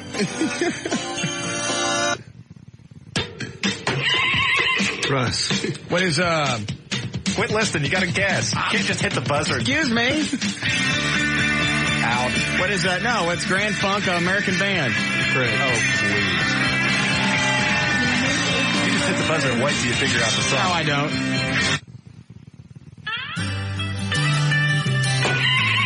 Russ. What is Octopus's Garden by the Beatles? Incorrect. Oh, God. I'm embarrassed to say I know this. What is Helen Reddy, I Am Woman? Correct. Well, of course you are. Shut up. I worked at KBIL. They played this crap. All women know that song. Everett. What is Van Halen Ice Cream Man? One to the lady. Everett. What is Tom Petty and the Heartbreakers Refugee? Correct.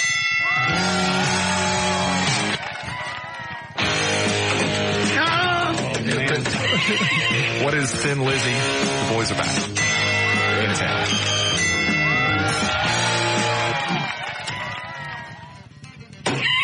Russ. Wait a minute. Answer. What? What is Burning Down the House by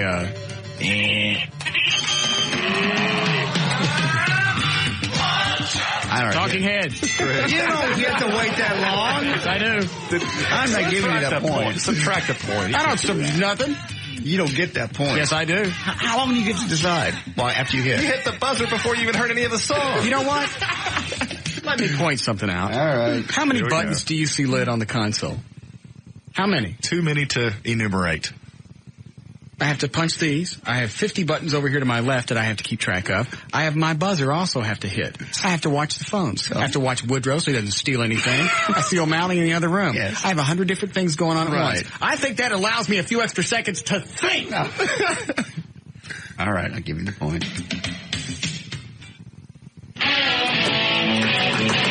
What is Ted Nugent Cat Scratch Fever? Correct. Everett. What is Supertramp Breakfast in Mary? Incorrect. JD. What is Supertramp, a logical song? Correct.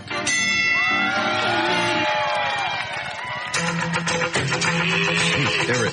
What is You're cheating. How can I be cheating? Because you're hitting the buzzer as soon as we hit the song and then you're hoping. Oh, God. What's the song then, smart? It's Stevie Nicks. What is Stevie Nicks? Yes. What's the song? White Winged Dove. Or something along those lines. Russ. What is Stevie Nicks' Edge of 17? Correct. God, you're such a bad loser. Russ. What is Joe Walsh? Life's Been Good. Correct. Down. There it is.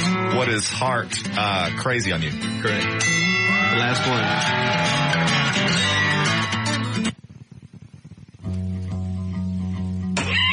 Russ. It is great white rock me. Correct. All right. What's the score? Final score. Woodrow had 1. I have 3. Russ has 11. Everett has 12. I wish I was black. Woodrow, call him one. What? You nigger? Hey, just stop it. 12 months, bronze level web hosting from BirdBiz.com, the official web host of Live 105.3, the Russ Martin Show. Fair tickets to see for Mix-a-Lot, April 23rd at the Galaxy Club in Deep Ellum. You get a Dr. Pepper 7-Up ballpark cap as well as a Dr. Pepper Racing t-shirt.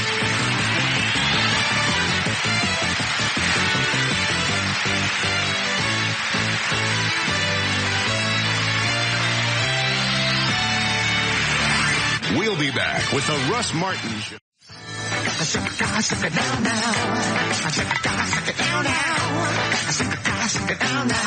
All right. 47. Woodrow is here. J.D. Ryan, Dan O'Malley, Everett Newton, Eddie Boyd, Trey Trenholm, Gail Lightfoot. Sounds like a sitcom. It does. It does. I don't think we've ever had this many people here one time. Mm-mm. Perhaps when Lenny Skinner came in. Did you mention the lovely Katana also? Oh, I forgot about her. Hey, you going to show her your weenie? She going to have to fluff me first. No, she ain't fluffing you. That's Trey's job. Let him fluff you up. Get you all going. I don't lay that away. I just got through going hard for an hour and a half a while ago. I'm kind of still, old boy still asleep. So is your weenie flaccid? I ain't whipping my thing out in front of all you guys. What's wrong? We're not going to see it. We're going to show her. We want to know, because with your small frame, if you got a big one, then all black guys do, and that's what I've been saying. Yeah, everybody probably different, man. But I just got through going hard for an hour and a half. So it's not going to be any good? Unless you go fluff. Well, we don't need to see it fluffed. We just need to see it flaccid. That's the key anyway. No, we don't want to see it flaccid. We ain't going to see nothing. Yeah. I don't want to see it. Let her determine. You don't want to show it to her flaccid? Not really. All right. Not really. That's your weenie. You show it whoever you want. How about this? How about if we have her just walk down the sidewalk? God. I'm sure being in the bushes will get you an erection. That's like, in the bushes. Yeah. Stop. You get in the bushes, that's like foreplay. No, let me see a bush. Come on, let me see. You ready for your scene in Happy? Already. It's going to be one of my favorite scenes. We're going to do this thing. I don't know. When do we do back in Denton? When are they ready for us back in Denton? Because the Woodrow scene is a car chase. Not this coming weekend. Not this weekend, but they could be available next weekend. What about then? A week from now. That's good. Is it? That's good. Okay. Eddie, is his stuff ready? Yes. Good. The only thing that I'm needing now is a flatbed trailer and a truck to pull it. I had one lined up, and he's going to. What is that for? Just for the filming part, because it's a chase scene for us to be able to film in his car. Oh, I got it. That way he's not actually driving. You put the whole car on the trailer, or just the front wheels? The whole car. Okay. That way he can be animated while he's doing it, and gives us room to work around without worrying about him wrecking or anything like that. Okay. Yeah, that's a good idea. Mm-hmm. That's going to be a great shot. Yes. What'd you make the bong out of? One of those big high-C cans. What? Is it going to hang around his neck? It'll hang like a St. Bernard. Yeah, if that don't go good, I'll bring a couple of mine from the house. See how that works. Authenticity. Already. All right. What did you say you had to kill time till 7? I have emails. So we're not going to do this. I guess you don't want to show it to her if it's soft. Okay. Emails from the week. That's what took me so long to get up here, man. Who were you banging? I don't kiss and tell. Okay. What's up, little mama? Go ahead. What do you got? This one just came in a little bit ago. After listening to you make fun of that poor girl whose husband is at work, it's that one that bitched at you earlier. I finally figured out why I like to listen to you and your cohorts. I'm the mother of 3 sons, and listening to you is like having them still live at home with us. Thanks, Russ.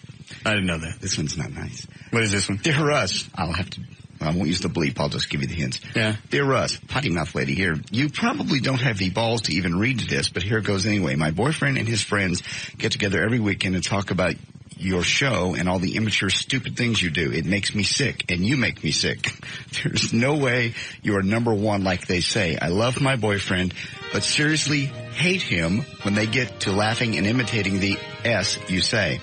I hope your effing 15 minutes of fading fame burns out very soon. And what the F, this is my favorite part, and what the F is in a donkey punch drink. My boyfriend brought that up. Oh, she thinks it's punch. Right, my donkey punch. Yeah. Obviously, one of the boyfriends said something about donkey punch. She goes, "What's in that?" Yeah. Do you know what a donkey punch is, Woodrow? No, I don't. That's when you're doing it doggy, and right before you finish, you start punching her in the back of the head, and it makes her tighten up. It's a donkey punch. She don't like us. No, my boyfriends brought that up. Drop Dead Russ Martin and Sandra Kelly. Let me see that one.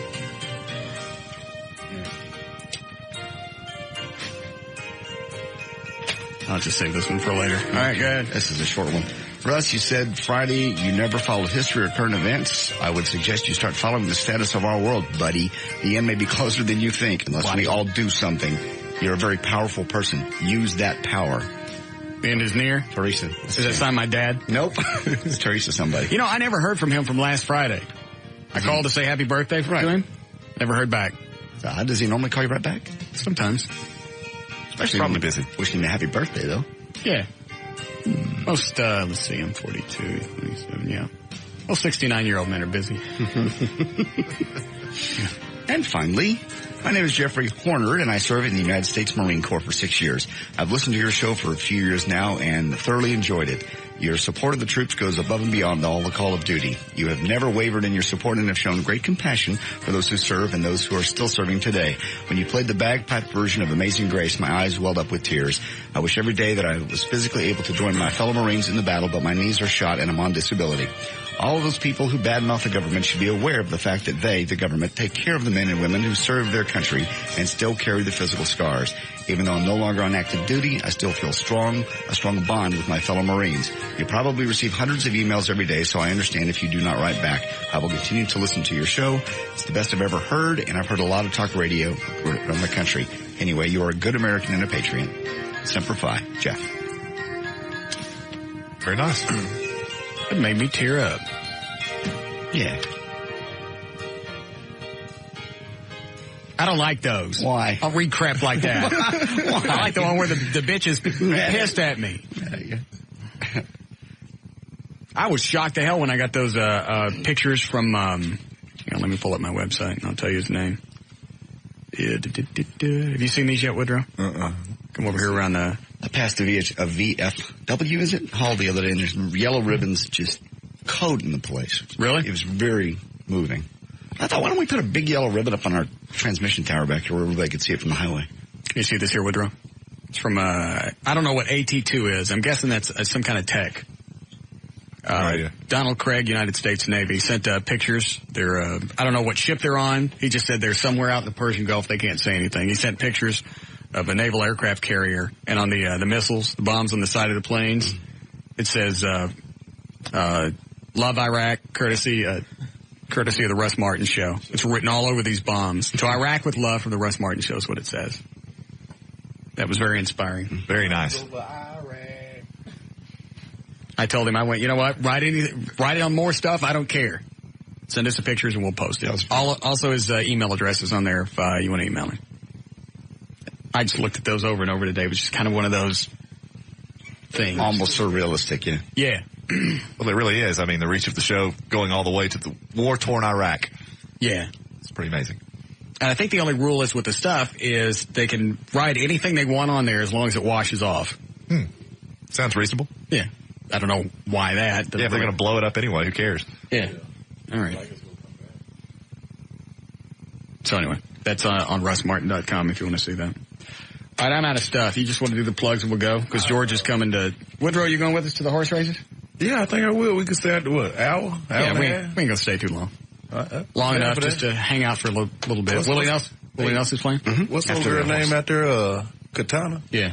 I think my grandfather might have bombed some of her. All right. That's enough. So you don't like my idea about a ribbon up on our... I wasn't paying attention. I was talking to Woodrow. What did you say? A big yellow ribbon up on our tower so they can see it from the highway. Sure. Where do you get one? Well, you going to run down to Michael's? Yeah. Get some... We'll make it out of cloth, obviously. You get ribbon cheap there these days. Are they closing? They're going out of business. Oh. We'll just get cloth. Well, you're going to have something that's like... Cloth. 6 feet wide. Yeah. How are you going to get up the tower? I'll go. We'll send up the engineers. Yeah, send Woodrow. I'll go with it. Yeah. It's natural. You got expensive stuff up there. Yeah, Woodrow goes up the side of the broadcast tower. Yeah. He's right in the middle of everything. And... Well, didn't somebody... I do that? All right, let me get this, then we'll just go.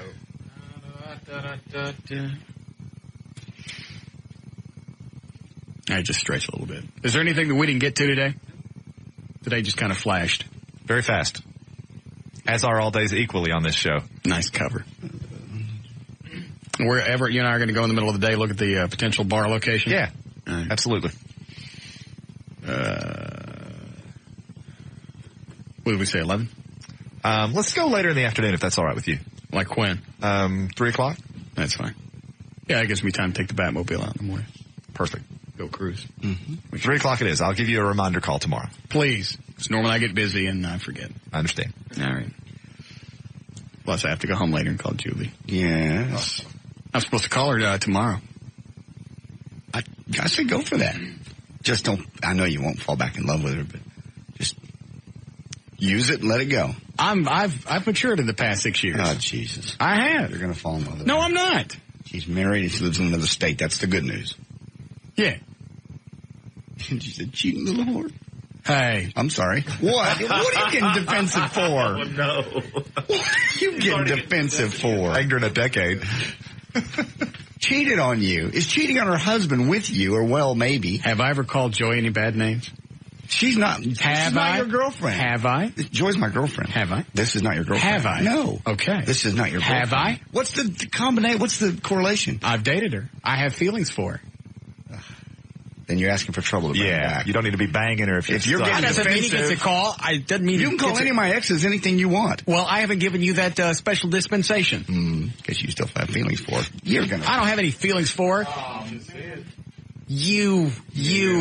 Nigga. Thank you, Woodrow. I'm black. I'll call it back to you. No, you won't? Call him one. No. Call him one. I will not. I dare you. No, I will not. I will not. Because they'll take that don't out. Be scared. They'll remove it. Come over there. Don't be scared. Pop a cap on your ass, George. No, because you'll lift it off the tape and take it out of context and go, you never said the word. Well, excuse me. What? I believe just saying the word in general is bad. You don't have to take it out of context. All right, give me a sentence where it's okay to say it.